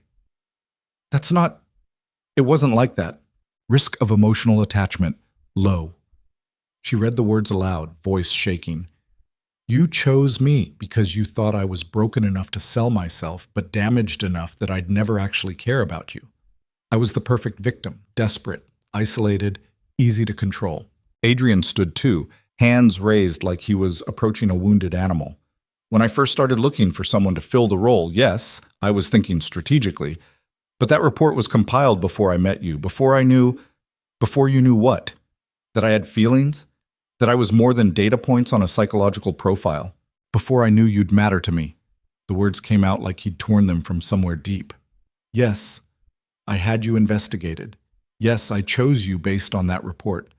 But the person in that report isn't the person standing in front of me. And what I feel for you now has nothing to do with risk assessments or leverage points or any of the cold calculated bullshit I told myself when this started. How am I supposed to believe that? How am I supposed to believe anything you say when I know you spent weeks analyzing me like a lab rat before you ever said hello?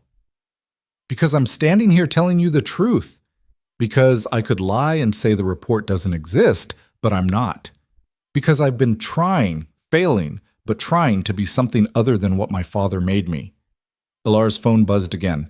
Another text from the same unknown number. There's more. Keep reading. She scrolled down in the PDF, found another highlighted section near the end. Contingency protocols. In the event subject becomes emotionally compromised or attempts to deviate from contractual terms, recommended approach is systematic isolation. Remove access to brother's medical care team. Limit communication with external support network. Apply financial pressure through controlled debt collection. Subject's psychological profile indicates she will capitulate to pressure rather than risk brother's well-being. If necessary, threaten to expose contractual nature of marriage to subject's brother, leveraging familial guilt as additional control mechanism. The cafeteria tilted around her. Ilara gripped the table edge, trying to breathe through the nausea rising in her throat. You had a plan. Her voice barely rose above a whisper. For if I stopped cooperating, for if I started caring, you were going to isolate me, threaten Liam, use my guilt against me. Those protocols were drafted by my security team as worst-case scenarios. I never authorized them. I never intended to use them. But they exist. Someone sat down and wrote out step-by-step instructions for destroying me psychologically, and you signed off on the report. I didn't sign off on, your signature is at the bottom of page 12. Adrian grabbed the phone from her hands, scrolled to page 12. His face went from pale to ashen. This is forged. I never saw this section. My father must have... Stop! Ilara backed away from him. Stop lying. Stop making excuses. I'm done. Ilara, listen to me. No. You listen to me. She was shaking now, fury and betrayal coursing through her veins like poison. I signed that contract because I was desperate, because I had no choice. And you knew that. You calculated it. You identified every weakness I had, and you exploited it. You didn't give me an opportunity. You gave me an ultimatum dressed up as a choice. That's not fair. Fair. You want to talk about fair? Her voice rose, loud enough that other cafeteria patrons were turning to stare. You had me psychologically profiled like I was a corporate acquisition. You drafted contingency plans to isolate me from my dying brother if I didn't perform well enough. And now you're standing here acting wounded because I'm angry about it? Adrian's hands clenched into fists at his sides. I was trying to protect myself. I was trying to maintain control in a situation where my father was threatening everything I'd built. Yes, I approached this like a business deal because that's the only way I know how to approach anything, but I never used those protocols. I never hurt you. I never... You hurt me every day. Elara's voice broke. Every time you looked at me, and I wondered if what I saw was real or if it was part of the performance. Every time you touched me, and I couldn't tell if it was for cameras or if you actually wanted to. Every time I started to feel something and had to remind myself that I was just a resource you'd acquired. That hurts. And knowing that you planned it that way from the beginning makes it so much worse. I didn't plan to feel this way about you. I didn't plan for any of this to become real. How am I supposed to know what's real? How am I supposed to trust anything when the foundation of this entire arrangement is built on you calculating exactly how to manipulate me? Adrian opened his mouth, closed it. No words came out. Because there was no answer, no defense. The report existed, the protocols existed. His signature was at the bottom. Elara turned and walked out of the cafeteria. She made it to a bathroom before the tears started. Hot, angry tears that burned her eyes and choked her throat. She locked herself in a stall and sobbed into her hands, trying to muffle the sound. Someone knocked on the stall door. "Miss, are you all right?" "Fine," Elara managed. "I'm fine." The person left. Elara stayed in the stall until her tears ran out, until she was empty and hollow and numb. Then she washed her face, avoided her reflection in the mirror, and went back to the ICU waiting room. Adrian wasn't there. She sat in the molded plastic chair that had become her second home and stared at the wall. Her phone buzzed again. She ignored it. Buzzed again. She pulled it out, ready to throw it against the wall. But the text wasn't from the unknown number. It was from Diane Foster, her lawyer. "We need to talk. Now. Don't respond to this text. Come to my office. Alone." Elara stared at the message. Diane knew. Somehow she knew what had happened, which meant this was worse than she thought. She told the nurse at the ICU desk that she'd be back in an hour, took a cab to Diane's office downtown. The lawyer was waiting in her conference room, looking grim. "Sit," Diane said. Elara sat. Diane slid a folder across the table. "Victor Voss's legal team contacted me 3 hours ago. They're filing suit to invalidate your marriage on grounds of fraud. They have evidence, the background report, financial records showing the medical payments, testimony from hospital staff about the timing. They're claiming you and Adrian conspired to defraud the Voss family and that the marriage was never legitimate. Can they do that? They can try. Whether they'll succeed depends on how good their evidence is and how well we can defend against it." Diane's expression hardened. "But there's something else, something worse." "How could it possibly be worse?" "They're also filing criminal charges. Against you specifically, wire fraud, conspiracy to commit fraud. They're alleging that you targeted Adrian with the intent to extort money from the Voss family under false pretenses of marriage." The room spun. Elara gripped the edge of the table. "That's insane. He approached me. He made the offer. And you signed a contract that you knew was fraudulent. In the eyes of the law, that makes you complicit." Diane leaned forward. "Elara, if they succeed with these charges, you could face federal prison time, 5 to 10 years, maybe more if they can prove conspiracy. But the contract was his idea. It doesn't matter whose idea it was. You benefited financially. Your brother received medical care you couldn't otherwise afford. A prosecutor could argue you had motive and means.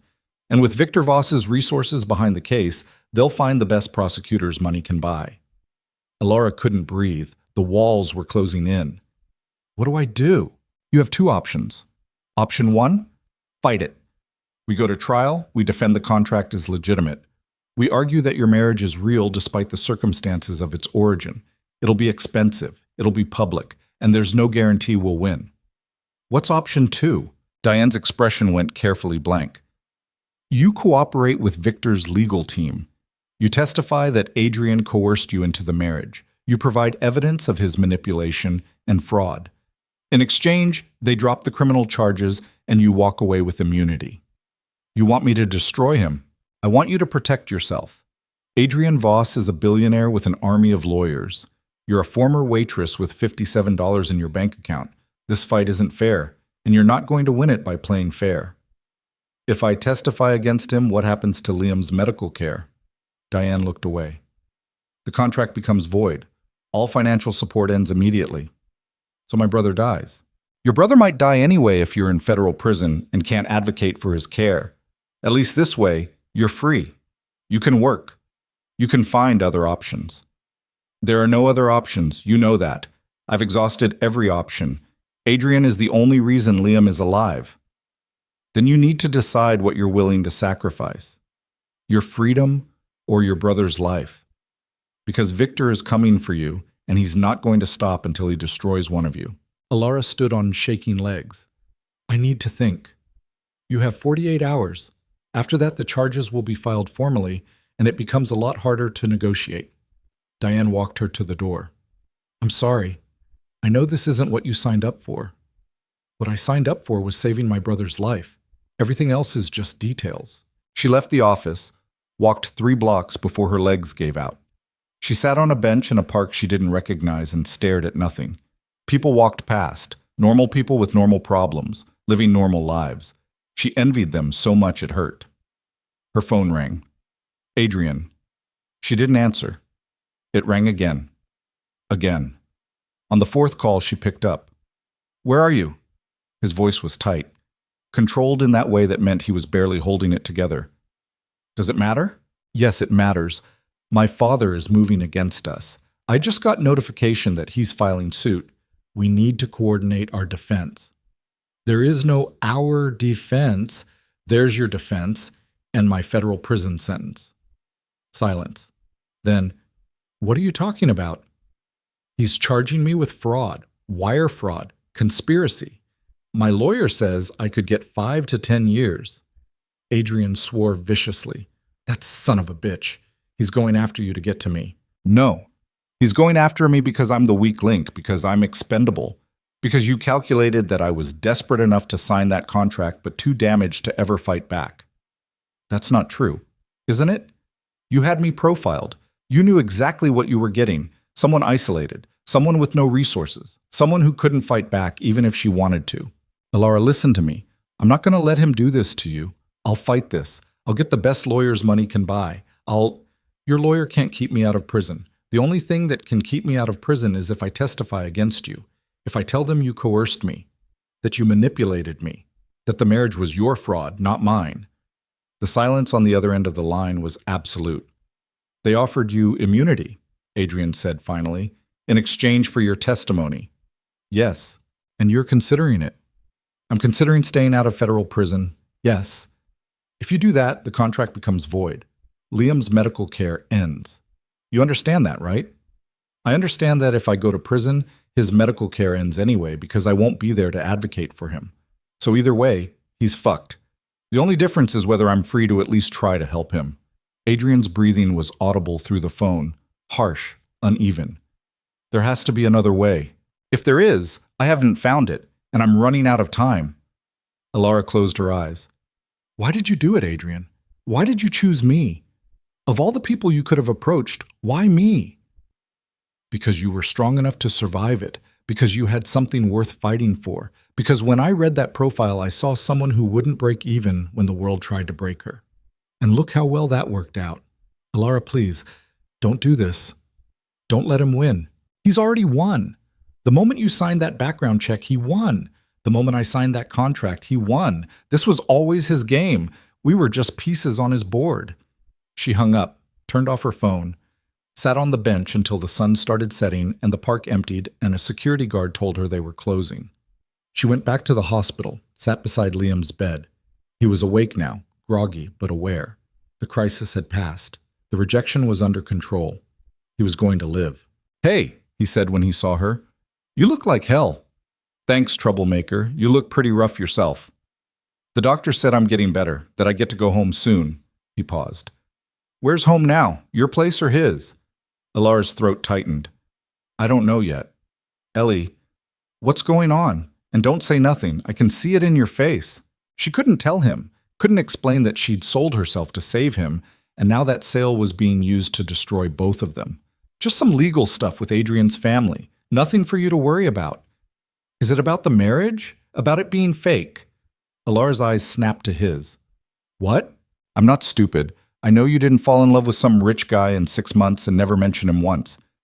I know the timing of the wedding, and my transplant isn't a coincidence.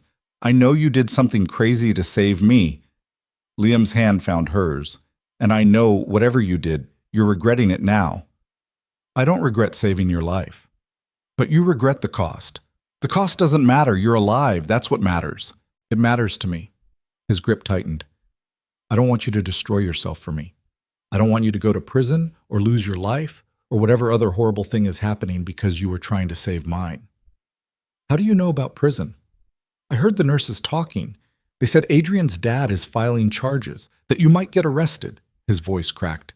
Ellie, you can't go to prison. You can't. I'm not going to prison. I promise. How can you promise that? Because I'm going to do whatever it takes to make sure I'm here for you, even if that means making choices I don't want to make. Liam stared at her, understanding dawning in his two old eyes. You're going to testify against him. You're going to say he forced you. I don't know what I'm going to do yet. But you're thinking about it. I can see it. He pulled his hand away. Don't. Please. Whatever he did, don't destroy him to save yourself. Why not? He'd do it to me. He probably planned for it. Because you care about him. I can see that too. The way you talk about him, the way your voice changes when you say his name. You care about him, and if you destroy him, you'll destroy part of yourself. Better than federal prison. Is it? Liam's eyes held hers. I've been dying for months. I know what it's like to lose pieces of yourself. To watch parts of you disappear until you don't recognize who's left. If you betray him to save me, that's what'll happen to you. You'll lose the part of yourself that can still trust people, that can still love. And then I'll have cost you everything. You haven't cost me anything. I've cost you everything. Your money, your freedom, your happiness, and now maybe your integrity. He turned his head away. I should have just died. It would have been easier. Don't you dare say that. Alara grabbed his face, forced him to look at her. Don't you dare. You are worth every sacrifice I've made, every single one, and I'd make them again in a heartbeat. Even if it means prison? Even if it means prison. They sat in silence. Outside the window, the city lights were coming on, turning the darkness into a glittering sprawl of life and movement. What does your gut say? Liam asked finally. About Adrian. About whether he meant to hurt you or if he just screwed up. Alara thought about the hospital waiting room at 3 a.m., about Adrian calling specialists in the middle of the night, about the way he'd held her hand when Liam went into rejection, not for cameras, but because they both needed to hold on to something real.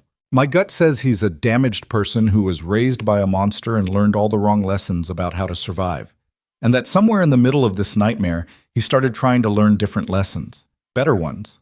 She paused. But I don't know if that's enough. If trying is enough when the damage is already done. Maybe trying is all anyone can do. When did you get so wise? Around the time I almost died. Facing mortality does that to you. Alara's phone buzzed. She'd turned it back on at some point without realizing. A text from Adrian. My father just held a press conference. You need to see this. She pulled up the video on her phone. Victor Voss stood behind a podium, cameras flashing, looking every inch the grieving father. It's with a heavy heart that I address you today, Victor said, his voice perfectly calibrated for maximum sympathy. My son, Adrian, has been the victim of a calculated fraud. A young woman, Alara Quinn, specifically targeted him with the intent to extract money from our family under false pretenses of marriage. We have evidence, financial records, background checks, testimony from hospital staff, that proves this marriage was never legitimate. It was a con. And Adrian, in his desire to help someone he thought was in genuine need, fell victim to it. Alara's blood turned to ice. We are filing both civil and criminal charges against Miss Quinn, Victor continued. And while I take no pleasure in this, I cannot allow my family to be victimized by those who would exploit our generosity. I hope this serves as a warning to others who might attempt similar schemes. The Voss family will not be taken advantage of. We will protect our own. Thank you. The video ended. Elara stared at the screen, trying to process what she'd just seen. Victor had flipped the script entirely. He'd made her the predator and Adrian the victim. He'd positioned himself as the protective father going after the gold digger who'd conned his son. That manipulative bastard, Liam breathed. He's making you look like the villain. Because to him, I am the villain. I'm the thing that got between him and his control over Adrian. Elara's hands shook. And now everyone believes it. Look at the comments. She scrolled through the responses flooding social media. Thousands of people calling her a con artist, a gold digger, a predator who targeted a grieving billionaire, death threats, rape threats, threats against Liam. Her phone rang. Diane. Have you seen it? The lawyer asked without preamble. Yes. Then you understand what we're dealing with. Victor has shaped the narrative. In the court of public opinion, you're already guilty, which means we need to move fast. The immunity deal is still on the table, but it won't be for long. Once the public turns against you completely, you lose all negotiating power. How long do I have? 24 hours. Maybe less. Victor is moving for an emergency hearing to freeze all assets related to your brother's medical care. If he succeeds, Liam's treatment stops immediately. The floor dropped out from under Elara. He can't do that. He can, and he is. He's arguing that all payments made under a fraudulent contract should be reversed, including medical expenses. But Liam will die. That's not Victor's concern. His concern is punishing you and Adrian. Everything else is collateral damage. Elara couldn't breathe. The room was spinning. What do I do? You take the deal, you testify, you save yourself, and you hope that once you're clear of this, you can find another way to help your brother. There is no other way. Then you'd better start praying for a miracle, because that's the only thing that's going to save you both. Diane hung up. Elara sat beside Liam's bed, phone in her trembling hands, and felt the walls closing in from all sides. Her phone buzzed again. Another text from Adrian. I'm coming to the hospital. We need to talk, face to face. She typed back, don't? There's nothing left to say. His response came immediately. There's everything left to say. I'm not letting my father destroy you. You can't stop him. Watch me. 20 minutes later, Adrian walked into Liam's hospital room. He looked like he'd aged a decade in the past few hours. Shadows under his eyes, tie loosened, jacket missing, shirt wrinkled. He looked human, broken, real. Out, he said to Elara, his voice leaving no room for argument. Adrian, you need to talk, Liam interrupted. Both of you, alone. I'll be fine for 10 minutes. Adrian led Elara to an empty consultation room down the hall, closed the door, locked it. My father is lying, he said without preamble. Everything he said in that press conference is a lie. You didn't target me. You didn't con me. I approached you. I made the offer. I drafted the contract. And I'm prepared to testify to all of that in court. Your testimony won't matter. He has the background report. The evidence makes it look like I seduced you. Then we'll prove this timeline. Show that the investigation happened before we met. Demonstrate that I pursued you, not the other way around. It doesn't matter. Public opinion is already against me. The jury will see what they want to see. A poor waitress who manipulated a rich man. Adrian's hands clenched into fists. I won't let him do this to you. You can't stop him. He's too powerful. He has too many resources, and he's willing to destroy both of us to win. Then we destroy him first. Elara stared at him. What? We go nuclear. We expose everything. His affairs, his business dealings, every dirty secret he's ever kept. We burn his empire to the ground and salt the earth behind us. That's insane. He'll retaliate. He's already retaliating. What do you think this is? He's trying to put you in prison. He's trying to kill your brother by cutting off his medical care. There's no escalation left. We're already in full-scale war. And if we fight back, what happens to Liam? His care gets cut off anyway while we're battling in court. Adrian went still. I'll continue paying for it. Out of my personal accounts. Separate from the company. My father can't touch those. He'll find a way. He always finds a way. Then we make sure he's too busy defending himself to come after you. Adrian moved closer, his eyes burning with something fierce and desperate. I'm not going to let you go to prison for something I orchestrated. I'm not going to let you take the fall for my father's vendetta. And I'm sure as hell not going to let your brother die because I was too much of a coward to stand up to the man who's been controlling me my entire life. This isn't about courage. This is about survival. Sometimes they're the same thing. His hands found her shoulders, gripping hard. I need you to trust me. One more time. I know I don't deserve it. I know I've lied and manipulated and done every cold, calculated thing my father taught me to do. But I'm asking you to trust me anyway. Let me fight for you. Let me be the person I should have been from the beginning. Elara looked into his winter steel eyes and saw something she'd never seen before. Not calculation or control or corporate strategy, but raw, unfiltered fear. Fear of losing her. Fear of becoming his father. Fear that he'd already destroyed the one real thing he'd found in a lifetime of transactions. If I trust you and you're wrong, we both lose everything, she said quietly. If you don't trust me, we've already lost. They stood in the consultation room, inches apart, the weight of impossible choices pressing down on them. Elara's phone buzzed, a text from Diane. Victor's legal team is filing the emergency motion in 1 hour. If you're going to take the deal, it has to be now. She showed Adrian the text. His jaw clenched. Don't do it, please. Give me a chance to fight this. With what? You said it yourself. He controls the company. He controls the resources. What do you have that he doesn't? I have the truth. And I have something he lost a long time ago. The ability to actually give a damn about another person. His voice dropped. I care about you, Elara. Not as an asset. Not as a resource. As a person. A person who's brave enough to sacrifice everything for someone she loves. A person who calls me on my bullshit and doesn't apologize for taking up space. A person who made me remember what it feels like to be human instead of just functional. That's not enough. Caring isn't enough when his lawyers are filing criminal charges. Then let me prove it's enough. Let me show you that I'm willing to lose everything, the company, the money, the life I've built, if it means keeping you and Liam safe. You're asking me to gamble my brother's life on your good intentions. I'm asking you to bet on me. One last time. Elara closed her eyes, felt the tears she'd been holding back finally spill over. I don't know if I can. Yes, you can, because you're the strongest person I've ever met. And because deep down, you know I'm telling the truth. His forehead rested against hers. I love you. I know I'm not supposed to. I know it wasn't part of the contract.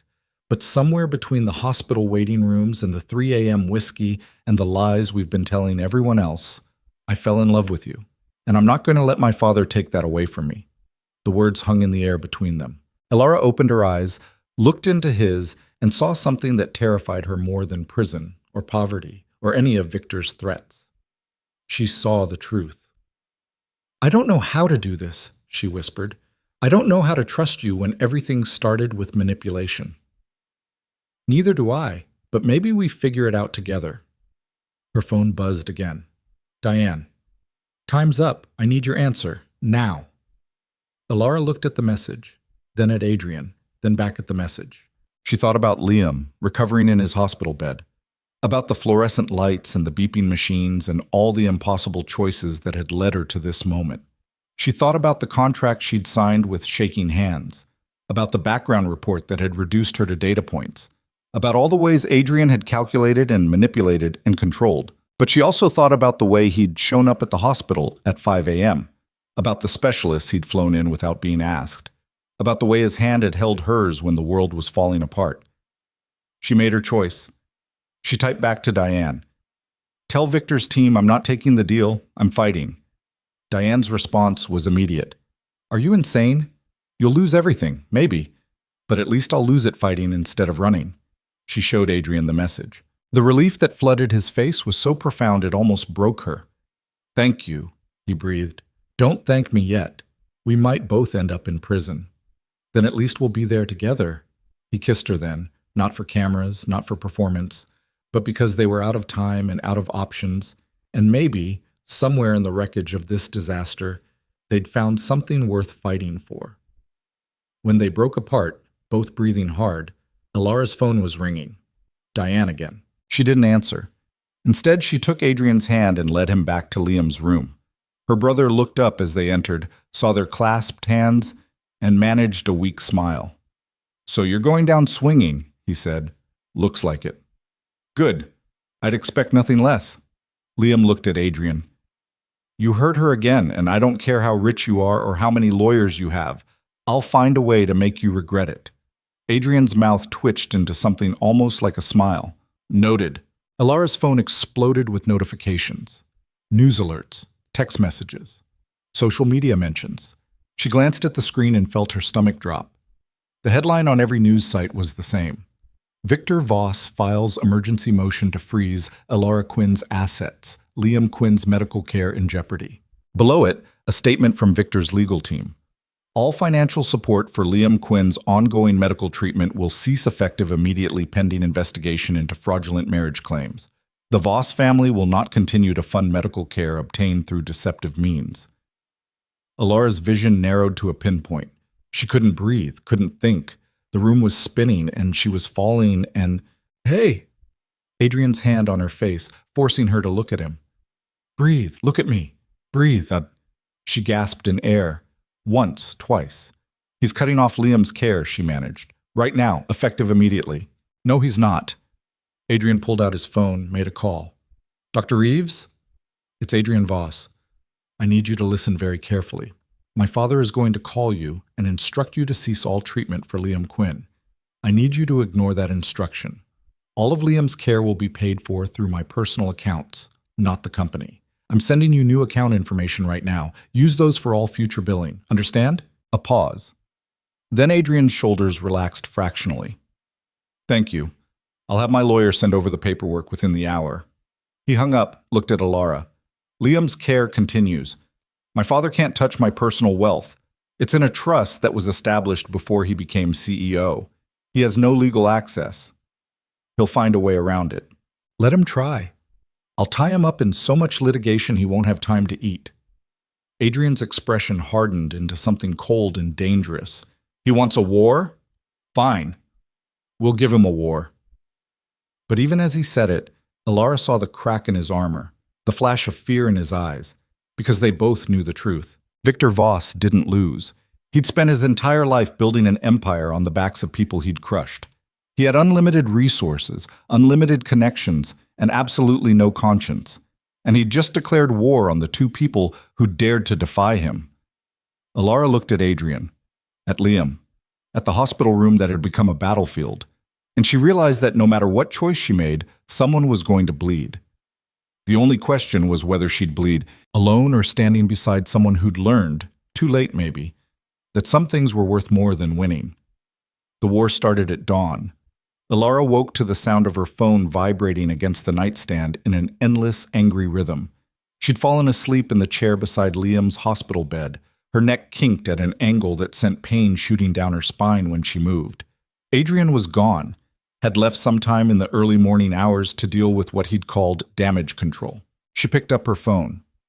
43 missed calls, 67 text messages. Her social media accounts had been suspended due to reports of suspicious activity, which meant Victor's people had mass reported her until the platforms took her down. The first email in her inbox was from her bank. "Your account has been frozen pending investigation into possible fraudulent activity." The second was from her landlord, technically her former landlord since she'd moved into the penthouse. "Legal notice attached. Outstanding debts must be paid within 72 hours or we will pursue collections." The third was from the hospital's billing department. "Payment for Liam Quinn's continued care has been declined. Please contact us immediately to arrange alternative payment." Alara's hand shook as she scrolled through message after message. Victor was systematically destroying every financial foothold she had, freezing her accounts, calling in old debts, creating chaos designed to drown her. She called Adrian. He answered on the first ring, his voice rough with exhaustion. "I know," he said before she could speak. "He's hitting you from every angle. I'm working on it. My bank account is frozen. The hospital says payment was declined because he got a judge to issue a temporary restraining order on all accounts associated with the marriage contract. I'm fighting it, but it takes time. Liam doesn't have time. If the hospital doesn't get payment, I already transferred funds from a different account, one he can't touch. Dr. Reeves confirmed receipt 30 minutes ago. Liam's care continues uninterrupted. Alara sagged against the wall. How long can you keep doing this? Playing financial whack-a-mole with your father? As long as it takes. A pause. I need you to come to the penthouse. We're having an emergency strategy session with my legal team. Marcus will pick you up in 20 minutes. I'm not leaving Liam. Alara, if you want to protect him, you need to be part of this conversation. We're planning our counterattack. That means you need to be here. She looked at her brother, still sleeping, his chest rising and falling in the steady rhythm that meant he was stable. Safe. For now. Fine. 20 minutes. She told the nurse she'd be back by noon, kissed Liam's forehead, and met Marcus in the hospital lobby. The drive to the penthouse was silent. Marcus's jaw was tight, his eyes hard, and she realized he was angry. Actually angry. You okay? She asked. No. He didn't elaborate. The penthouse was transformed into a war room. Adrian's dining table was covered in legal documents, laptops, notepads filled with scrawled notes. 3 lawyers Alara didn't recognize were arguing over something in hushed, intense tones. Adrian stood by the windows, phone pressed to his ear, his free hand clenched in a fist against the glass. He ended the call when he saw her, crossed the room in 3 strides, and pulled her into a hug that felt more like a lifeline than a greeting. You okay? He asked against her hair. No, but I'm here. He released her, gestured to the table. Sit. We need to move fast. The lawyers introduced themselves. Richard something, Elena something else, and a third man whose name Alara immediately forgot. They launched into a presentation that felt like drinking from a fire hose. Legal precedents, countersuit options, media strategy, financial restructuring. The core problem, Richard said, is that Victor controls the narrative. Every news outlet, every social media platform, every public forum is running his version of events. Alara as predator, Adrian as victim. Until we disrupt that narrative, we're fighting uphill. So we disrupt it, Adrian said. We go public with the truth, the real truth. Elena shook her head. If you admit the marriage was contractual, you're confirming Victor's fraud allegations. That makes things worse, not better. Then what do you suggest? We pivot. We reframe the contract as a prenuptial agreement. Lots of wealthy people draft contracts before marriage. We argue that yours was unusually detailed because of your family's business interests, but that doesn't make the marriage itself fraudulent.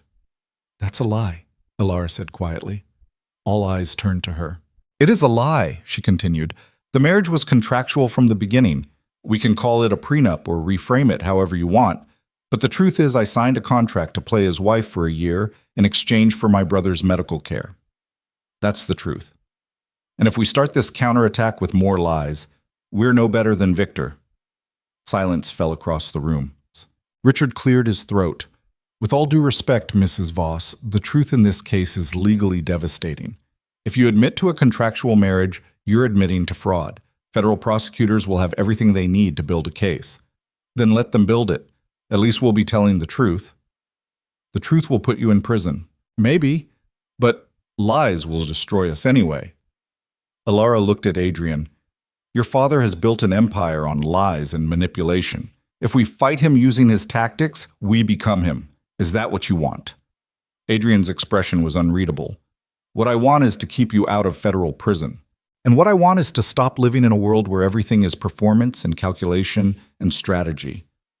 I'm tired of lying. I'm tired of pretending. If we're going to fight, let's fight with the truth. All of it. That's insane, Elena said flatly. You'll lose everything. We're losing everything anyway. Alara stood, planting her hands on the table.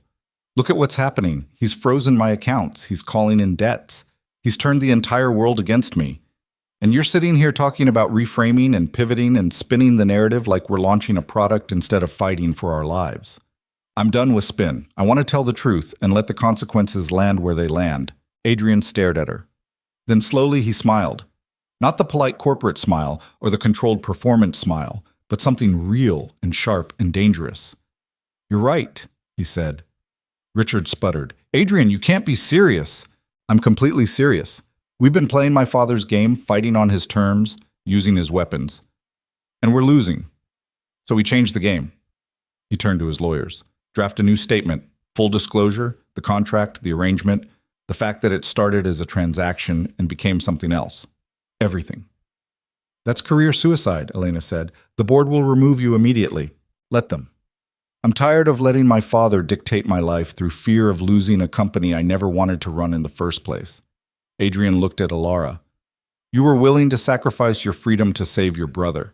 The least I can do is sacrifice a job to stand beside you. This isn't just a job, it's your entire life. No, it's my father's life. I've just been living it for him. He turned back to the lawyers. You heard me. Draft the statement. We're going on record with the truth in 48 hours. The lawyers exchanged glances. Richard opened his mouth to protest again, but something in Adrian's expression stopped him. Fine, Richard said, but when this blows up in your face, don't say we didn't warn you. They spent the next 6 hours crafting a statement that laid everything bare. The contract, the medical payments, the transactional nature of the arrangement, but also the part where it had changed, where performance had blurred into reality, where two broken people had found something worth protecting in each other. By the time they finished, it was dark outside. The lawyers left, shaking their heads, probably already calculating the fallout. Marcus disappeared to arrange security. Apparently telling the truth was dangerous enough to require bodyguards.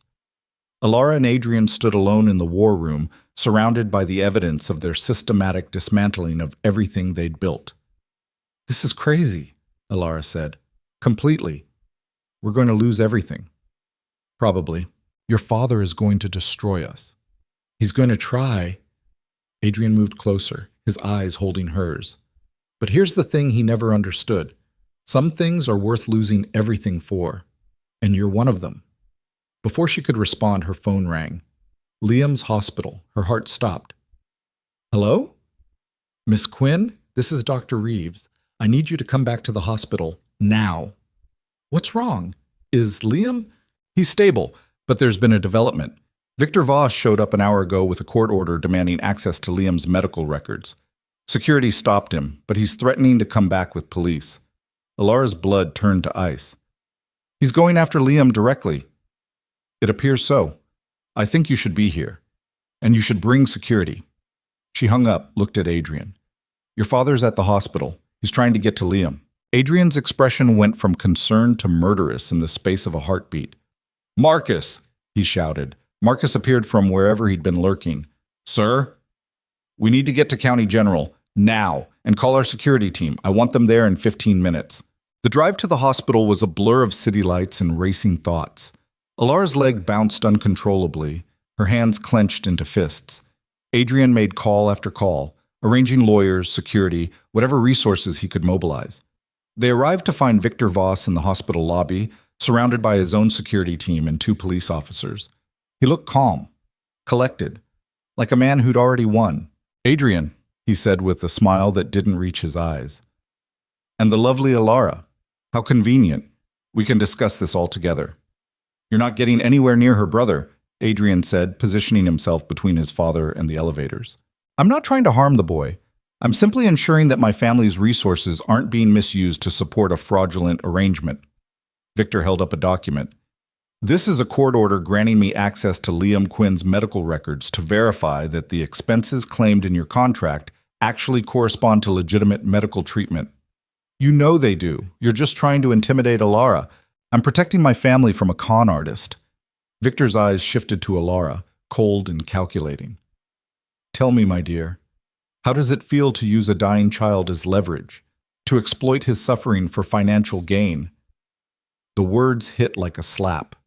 Alara felt Adrian tense beside her, ready to explode, but she put a hand on his arm. How does it feel to weaponize that same child to control your son? She asked quietly. Because that's what you're doing. You don't care about Liam or his medical records. You care about maintaining power over Adrian, and you're willing to terrorize a 13-year-old kid to do it. Victor's smile widened. Interesting. The waitress has teeth. I can see why Adrian found you entertaining, but entertainment doesn't change facts. You signed a fraudulent contract. You benefited financially from that fraud, and now you're going to pay the consequences. The only fraud here is you, Adrian said. You leaked that background check to make Alara look like a predator. You forged signatures on documents to make it look like I planned to trap her. You've systematically manufactured evidence to support your narrative while destroying anything that contradicts it. Prove it. I will. In court. Under oath. With receipts. Victor's expression flickered, just for a moment, but Alara saw it. Uncertainty. Fear, maybe. The realization that Adrian was serious. You'll perjure yourself to protect her? Victor asked. I'll tell the truth to protect her. There's a difference. The truth is that she manipulated you, that she saw an opportunity and exploited it, that she's everything I warned you about. No. The truth is that I manipulated her. I had her investigated, profiled, and targeted because she was desperate enough to sign my contract. I'm the predator in this story, not her. And I'm prepared to testify to that in front of any court you want. The lobby had gone silent. Hospital staff, visitors, even the police officers were watching the confrontation with wide eyes. Victor's jaw tightened. You'd destroy your own reputation to save hers? Without hesitation. Then you're more of a fool than I thought. Victor stepped closer, lowering his voice so only Adrian and Alara could hear. I built everything you have, the company, the wealth, the name you carry, and I can take it all away with a phone call. Is she really worth that? Adrian didn't hesitate. Yes. Something shifted in Victor's eyes, rage maybe, or the bitter recognition that he'd finally lost control over his son. Then you've made your choice, Victor said quietly, and you'll live with the consequences. He turned and walked out, his security team following. The police officers looked confused, checked their paperwork, and also left. The lobby erupted in whispered conversations. Alara's legs gave out. Adrian caught her, held her up, and they stood there in the fluorescent-lit lobby while her entire body shook with adrenaline crash. He's not done, she whispered. That was just the opening move. I know. He's going to come at us harder, meaner. I know. Adrian, I don't know if I can survive this. Yes, you can. Because you're stronger than him, stronger than me, stronger than anyone I've ever met. He pulled back, looked at her. And you're not alone anymore. Whatever he throws at us, we face it together. They went up to Liam's room. He was awake, pale, his eyes tracking them as they entered. Was that him? Liam asked. The guy everyone's talking about in the hallways, Victor Voss? Yeah, Alara said, sitting beside his bed. That was him. He looks like a villain from a movie. He basically is. Liam's hand found hers. Ellie, I've been thinking, maybe you should take the deal. The immunity thing. Let me go and save yourself. Absolutely not. I'm serious. If you go to prison because of me, I'm not going to prison, and even if I was, it wouldn't be because of you. It would be because I made choices I believed in.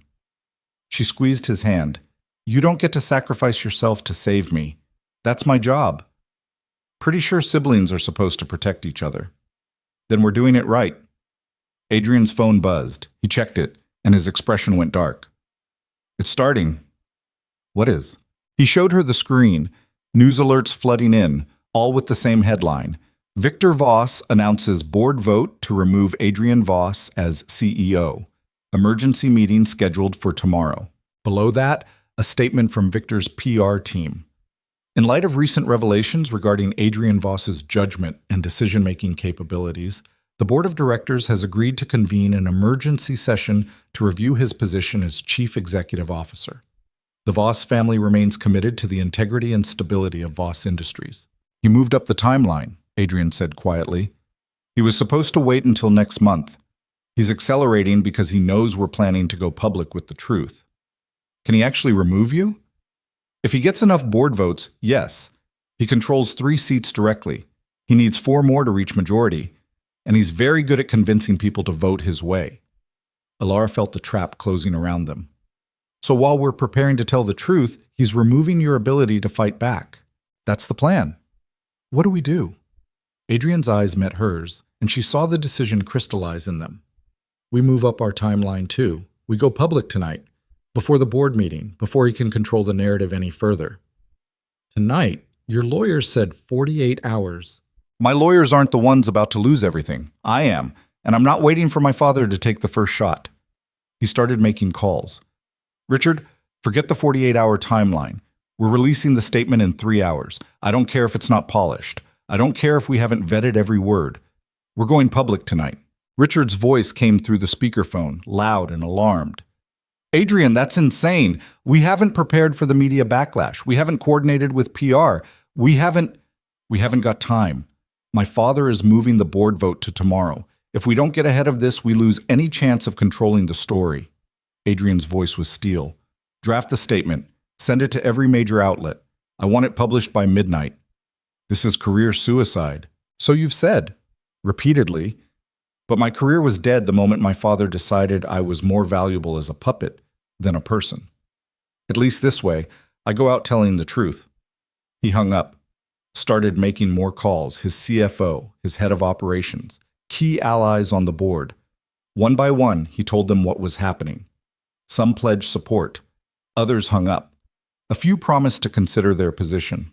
By 10 p.m., they were back at the penthouse. Adrian's legal team had assembled again, looking exhausted and terrified. They presented the statement for final approval. Alara read it 3 times. It was brutal in its honesty. The contract, the arrangement, Adrian's calculation in choosing her, her desperation in accepting, the way it had evolved from transaction to something neither of them could name. It laid bare every manipulation, every lie, every cold decision that had brought them to this point. And then it pivoted.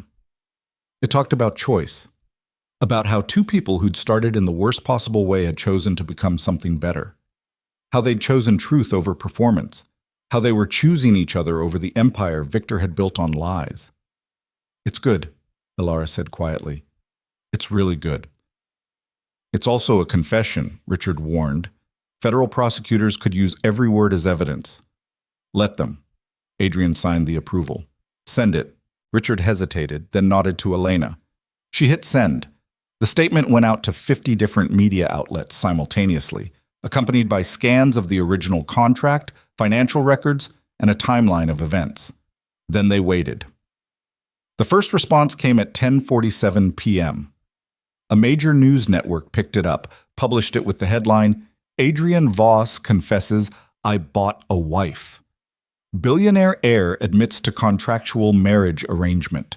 By 11:15, every major outlet was running the story. By midnight, it was trending worldwide. Alara watched the reactions flood in on social media. Half the internet was calling them the most romantic idiots alive. The other half was calling for federal prosecution. The comments were brutal, contradictory, overwhelming. Finally, some honesty from a billionaire. "This is the sickest thing I've ever read. I'm crying. They chose each other. She's a gold digger and he's a sociopath. Lock them both up. This is what love looks like when you strip away all the pretty lies. This is what fraud looks like when you dress it up with emotions." Adrian's phone rang at 12:23 a.m. He glanced at the caller ID and something like grim satisfaction crossed his face. "It's my father," he said. Then he answered, putting it on speaker. "Hello, Father." Victor's voice came through, cold and controlled. "Congratulations. You've just destroyed everything I built." "No, I've just refused to let you destroy me. The board will vote you out tomorrow. You'll have nothing, no company, no position, no power. I'll have the truth, and I'll have her. That's more than you've ever had. You'll also have federal prosecutors building a case against both of you. I'll make sure of it. Do your worst. We're done hiding." Silence on the other end. Then, "I underestimated you. I thought you were weak, like your mother. My mother left you because she was strong enough to survive on her own. I'm just following her example. She died alone and broke. Is that the legacy you want?" Adrian's jaw clenched. "She died free of you. That's legacy enough." He hung up. Alara stared at him. "He's going to retaliate. Hard." "I know, but we drew first blood. That's something." The lawyers were packing up, preparing to leave. Richard paused at the door. "For what it's worth, I think you did the right thing. Legally speaking, you've committed professional suicide. But ethically?" He shrugged. "I've been practicing law for 30 years, and I've never seen anyone choose truth over winning. It's either brave or stupid. Maybe both." "Definitely both," Adrian said. They left. Marcus disappeared to coordinate security for the board meeting tomorrow, and Alara and Adrian stood alone in the penthouse, surrounded by the wreckage of the life they'd known. What happens now? Alara asked. Now we sleep, or try to. Tomorrow's going to be hell. Worse than tonight? Much worse. The board meeting is at 10 a.m. My father will have spent the night calling in every favor, applying every pressure point, ensuring he has the votes to remove me. I'll walk into that boardroom knowing I've already lost. Then why go? Because they need to see me lose with dignity. They need to know I'm not sorry, that I'd make the same choices again. He turned to face her fully. And because I want them to see what I'm willing to sacrifice for you, all of it, the company, the money, the name, everything. Alara felt tears burn behind her eyes. This isn't fair. You shouldn't have to lose everything. Life isn't fair. But we get to choose what we lose and what we fight for. And I'm choosing you. He pulled her close, and she let herself sink into him, breathing in the scent of expensive cologne and exhaustion and something that felt dangerously like home. They didn't sleep. They lay in Adrian's bed, together, for the first time, breaking another unspoken rule of their arrangement, and watched the ceiling while the world outside exploded with opinions about their confession. At 6 a.m., Adrian's phone rang. His CFO. They're calling for a vote at 9 instead of 10, the CFO said without preamble. Victor wants this done before the morning news cycle can fully digest your statement. He's moving fast. How does it look? Bad. He's got 6 votes locked. You've got 2. The remaining 3 are undecided, but they're leaning his direction. I'm sorry, Adrian. I don't think we can win this. Neither do I, but thanks for the heads up. He hung up, looked at Alara in the gray pre-dawn light. It's over, he said quietly. The company's gone. I'm sorry. Don't be. I'm not. He sat up, ran his hands through his hair. I need to shower and get ready. You should eat something. It's going to be a long day. I'm coming with you to the meeting. Alara, you don't have to. Yes, I do. You stood beside me at that press conference. You faced your father in the hospital lobby. I'm not letting you walk into that boardroom alone. He looked at her for a long moment, then nodded. Okay. Together then. They dressed in silence.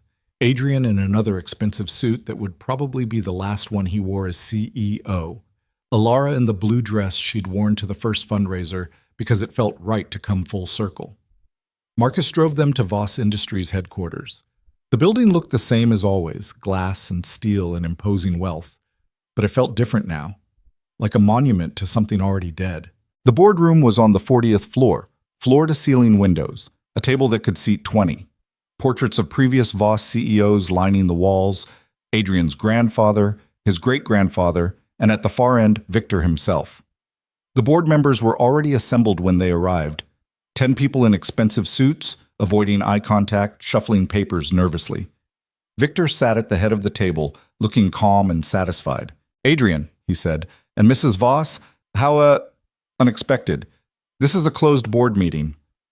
I'm still CEO until you vote otherwise, Adrian said, taking his seat at the opposite end of the table. Which means I can invite who I want. Alara stays. Victor's smile tightened. As you wish. Shall we begin? The meeting was brutal in its efficiency. Victor presented his case. Adrian's recent behavior demonstrated poor judgment, instability, and a willingness to prioritize personal matters over company interests. The confession released last night proved he'd engaged in fraudulent activity. His continued leadership was a liability. Adrian didn't defend himself, didn't argue, just sat there with his hands folded, listening. When Victor finished, he called for the vote. One by one, the board members raised their hands. 6 for removal, 2 against, 3 abstentions that might as well have been votes for removal. Motion carries, Victor said. Effective immediately, Adrian Voss is removed as Chief Executive Officer of Voss Industries. Security will escort him from the building within the hour. Adrian stood. Before I go, I have something to say. You've said enough. You can vote me out, but you can't stop me from speaking. Adrian's voice carried across the room, cold and clear. You all just voted to remove me because my father convinced you I'm a liability. And maybe he's right. Maybe prioritizing a person over profit is bad business. Maybe choosing truth over strategy is poor judgment. Maybe loving someone enough to burn down my career for them demonstrates instability. He paused, meeting each board member's eyes. But here's what I know. My father built this company on lies, manipulation, and the systematic destruction of anyone who threatened his control. He taught me to see people as assets, relationships as transactions, and love as weakness. And for years I believed him. I became exactly what he wanted, a perfect replica of his cold, calculated approach to life. Victor stood. That's enough. I'm not finished. Adrian's voice cut through the room like a blade. 6 months ago, I was empty. Successful by every metric that mattered to this board, but completely hollow inside. And then I met someone who reminded me what it feels like to be human. Someone who was brave enough to sacrifice everything for the people she loved. Someone who called me on my bullshit and demanded I be better. He turned to Alara, and his expression softened. You want to know if my judgment is impaired? It is. By her.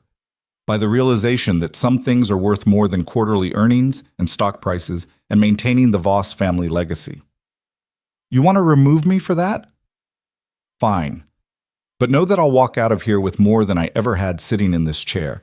I'll walk out with someone who sees me as a person instead of a position. The room was silent. Victor's face had gone red.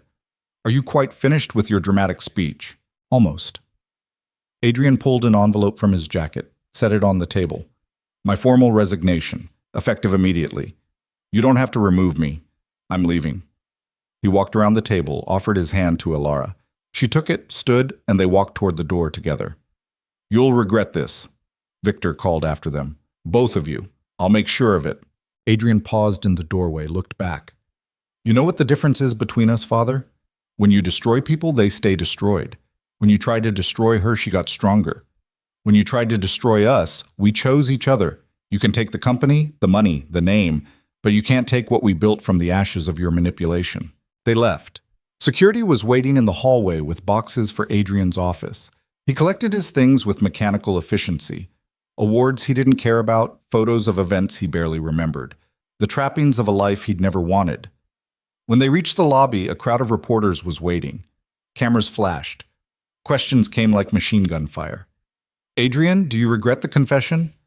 Alara, are you worried about federal charges? Is the marriage real, or was it always a contract? Adrian stopped, faced the cameras, pulled Alara close.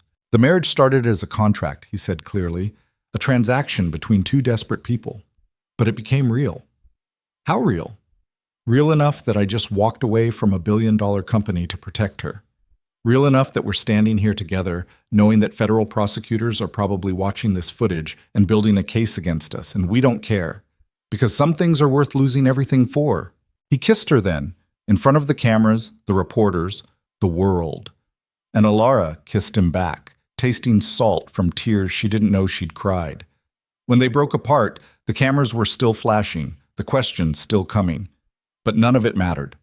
They walked out of Voss Industries headquarters hand in hand, leaving behind the empire, the legacy, the life Adrian had been groomed for since birth. Marcus was waiting with the car. They drove back to the penthouse in silence. When they arrived, Adrian went straight to the bar, poured 2 glasses of whiskey, handed one to Alara. To unemployment, he said with a bitter smile. To freedom, she countered. They drank. Alara's phone rang. Diane Foster. Have you seen it? The lawyer asked. Seen what? Victor's response. It went live 10 minutes ago. Alara pulled up the news on her phone. The headline made her stomach drop. Victor Voss announces criminal investigation into Adrian and Alara Voss, federal prosecutors to pursue fraud charges. Below it, a statement from Victor himself. It brings me no pleasure to take this action against my own son. But fraud is fraud, regardless of who commits it. The evidence is clear. The confession speaks for itself. I have cooperated fully with federal investigators and provided all documentation necessary to pursue charges against both Adrian and Alara Voss. Justice must be served. He's actually doing it, Alara whispered. He's actually trying to send us to prison. Of course he is, Adrian said, his voice flat. I humiliated him in front of the board. I chose you over his legacy. He can't let that stand. Diane's voice came through the speaker. I need you both to come to my office. Now. We need to prepare for what's coming. They went. Spent 4 hours with Diane and 2 criminal defense attorneys she'd brought in. The lawyers laid it out in stark terms. The confession gave prosecutors everything they needed. Intent, means, opportunity, benefit. The case against them was airtight. How long until they file charges? Adrian asked. Days, maybe a week. Victor's pushing hard. He wants this fast. And our chances of winning at trial? The defense attorneys exchanged glances. Low, very low. The confession is damning. The financial records support the fraud narrative, and Victor will testify against you.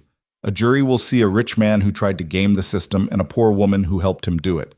That's not a sympathetic story. What are our options? Plea bargain. We try to negotiate reduced charges in exchange for cooperation. Maybe you serve a year or two instead of 5 to 10. That's still prison, Ilara said. Yes, but it's survivable. Adrian's hand found hers under the table, squeezed. We'll think about it. They left Diane's office as the sun was setting. The city looked beautiful from this height, all golden light and shadow, indifferent to the small human dramas playing out within it. I'm sorry, Adrian said as they drove home. I've destroyed your life. No, you gave me a choice. I chose to fight. That's on me. I could have walked away when this started. Let you take the immunity deal. Saved yourself. And let Liam die? Not a choice. He's going to lose you anyway if we go to prison. Ilara's throat tightened. I know. They rode the rest of the way in silence. Back at the penthouse, Ilara's phone buzzed, a text from Liam. Stop fighting for me, please. I'm not worth this. She called him immediately. Don't you dare say that. Ellie, you're going to prison because of me, because I got sick and you tried to save me, and now I'm going to prison, maybe, because I made choices with my eyes open. You didn't ask for this. You didn't ask to get sick, and you sure as hell don't get to blame yourself for my decisions. But if you hadn't needed the transplant, I'd have found some other impossible situation to throw myself into. That's who I am. I don't know how to not fight for the people I love. Liam was quiet for a long moment. Then, do you love him? Adrian? Ilara looked across the penthouse to where Adrian stood by the windows, phone pressed to his ear, probably dealing with another crisis. Yeah, she said quietly. I think I do. Then it was worth it. Whatever happens, it was worth it. Don't talk like that. Like this is over. Isn't it? No, it's not over until we've lost. And we haven't lost yet. But even as she said it, she felt the lie in the words.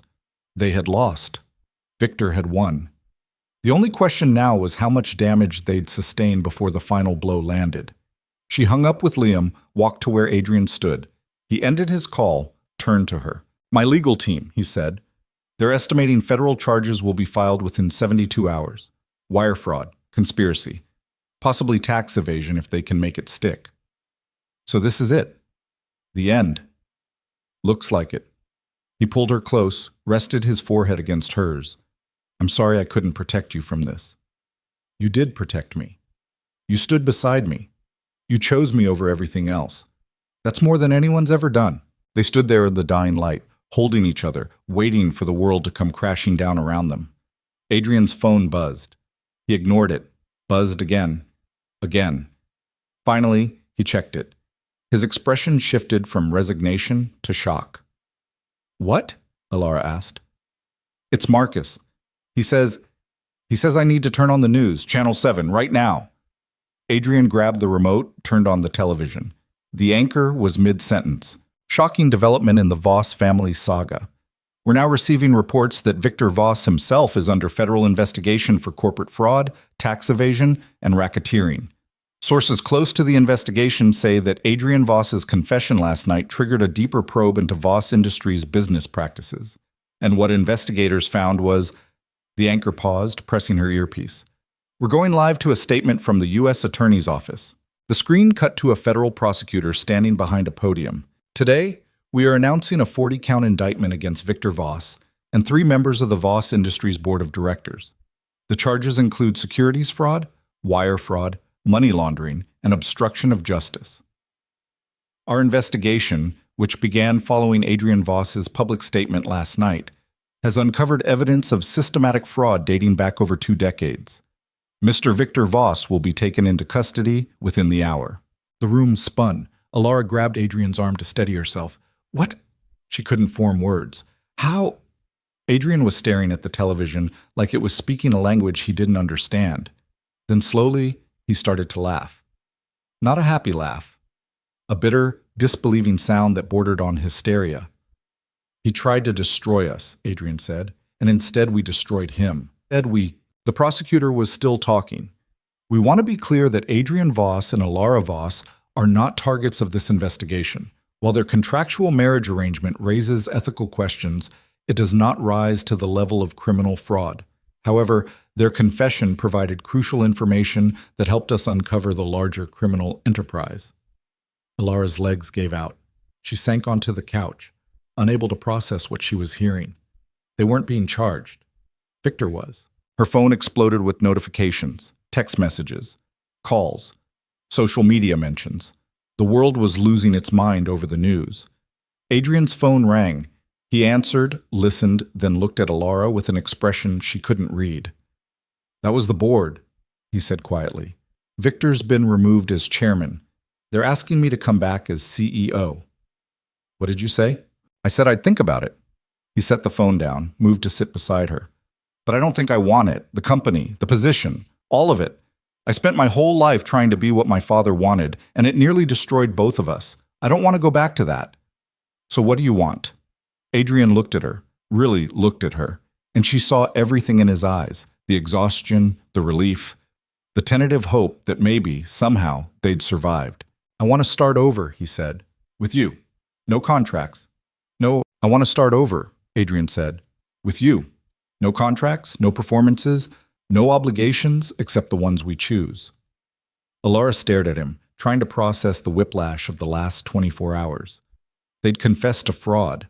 Adrian had resigned from his company. Victor had threatened them with prison. And now, somehow, Victor was the one being arrested while they were free. This doesn't feel real, she whispered. It's not. Not yet. Adrian's phone buzzed again. He glanced at it and something flickered across his face. It's my mother. Your mother? I haven't spoken to her in 3 years. She left my father when I was 17, moved to London, and we lost touch. He stared at the phone like it might explode. She's asking if I'm okay. Are you going to answer her? I don't know. He set the phone down. I spent so long being angry at her for leaving, for abandoning me to him. But she didn't abandon me. She escaped, and I was too blinded by his manipulation to see the difference. The television was still running the story, footage of Victor being led out of Voss Industries headquarters in handcuffs. His face was a mask of rage and disbelief, like he couldn't comprehend a world where he wasn't in control. Reporters shouted questions, cameras flashed. The man who'd built an empire on intimidation and lies was finally, publicly, being brought down. He looks small, Alara said quietly. Without the power, without the fear. He just looks like a small, angry man. That's all he ever was. We just couldn't see it because he'd convinced us he was bigger than he actually was.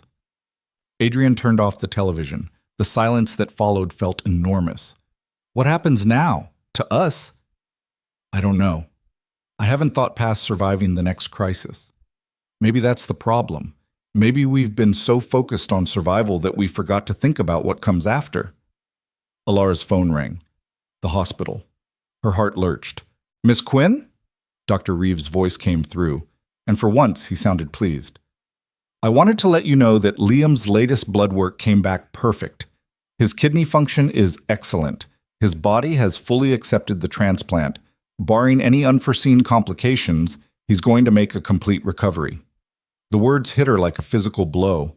Alara's knees buckled and she sank onto the couch, tears streaming down her face. Say that again, she managed. He's going to be fine, Alara. Your brother is going to live a normal, healthy life.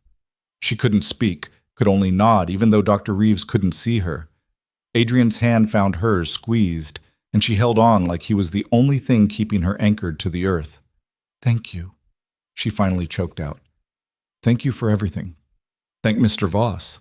His insistence on bringing in those specialists made all the difference. She hung up, turned to Adrian, and the dam broke. All the fear, the exhaustion, the desperation she'd been holding back for months came pouring out in great, racking sobs. Adrian pulled her close and held her while she fell apart, his own breathing unsteady, his grip almost painful in its intensity. He's okay, she gasped against his shoulder. Liam's okay. He's going to live. I know, I know.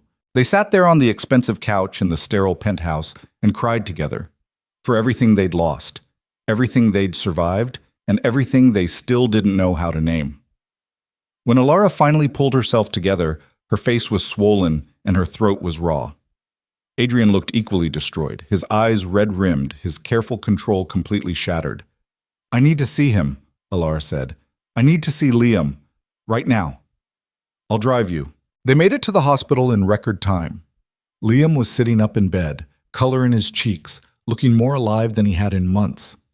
When he saw Alara, his face split into a grin. Did you hear? He asked. Dr. Reeves said I get to go home in a week.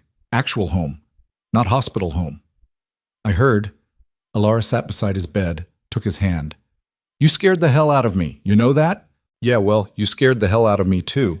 Marrying a stranger, confessing to fraud on national television, almost going to prison. You're way more dramatic than I am. It's a gift. Liam looked past her to where Adrian stood in the doorway. So, you're sticking around? Or was this whole thing just to save your own ass? Liam, Alara started, but Adrian held up a hand. Fair question. He moved into the room, pulled up a chair. I'm sticking around. If your sister will have me, and if you'll tolerate me. Why should I? Because I love her, and because I'm going to spend the rest of my life trying to deserve her, and because you're part of that package, which means I'm stuck with you whether I like it or not. Liam studied him for a long moment. Then he stuck out his hand. Okay, but if you hurt her again, I don't care how much money you have. I'll find a way to ruin your life. Adrian shook his hand. Deal. They stayed at the hospital for hours, just talking. Normal conversation for the first time in months. Liam told them about the nurses who'd been sneaking him extra pudding cups, about the physical therapist who'd convinced him to try walking laps around the ICU, about the plans he had once he got out, school, friends, maybe trying out for the basketball team even though he'd never been particularly athletic. I want to live, he said simply. I spent so long dying that I forgot what it felt like to want things, to plan for next week or next month or next year. I want that back. Then you'll have it, Alara said.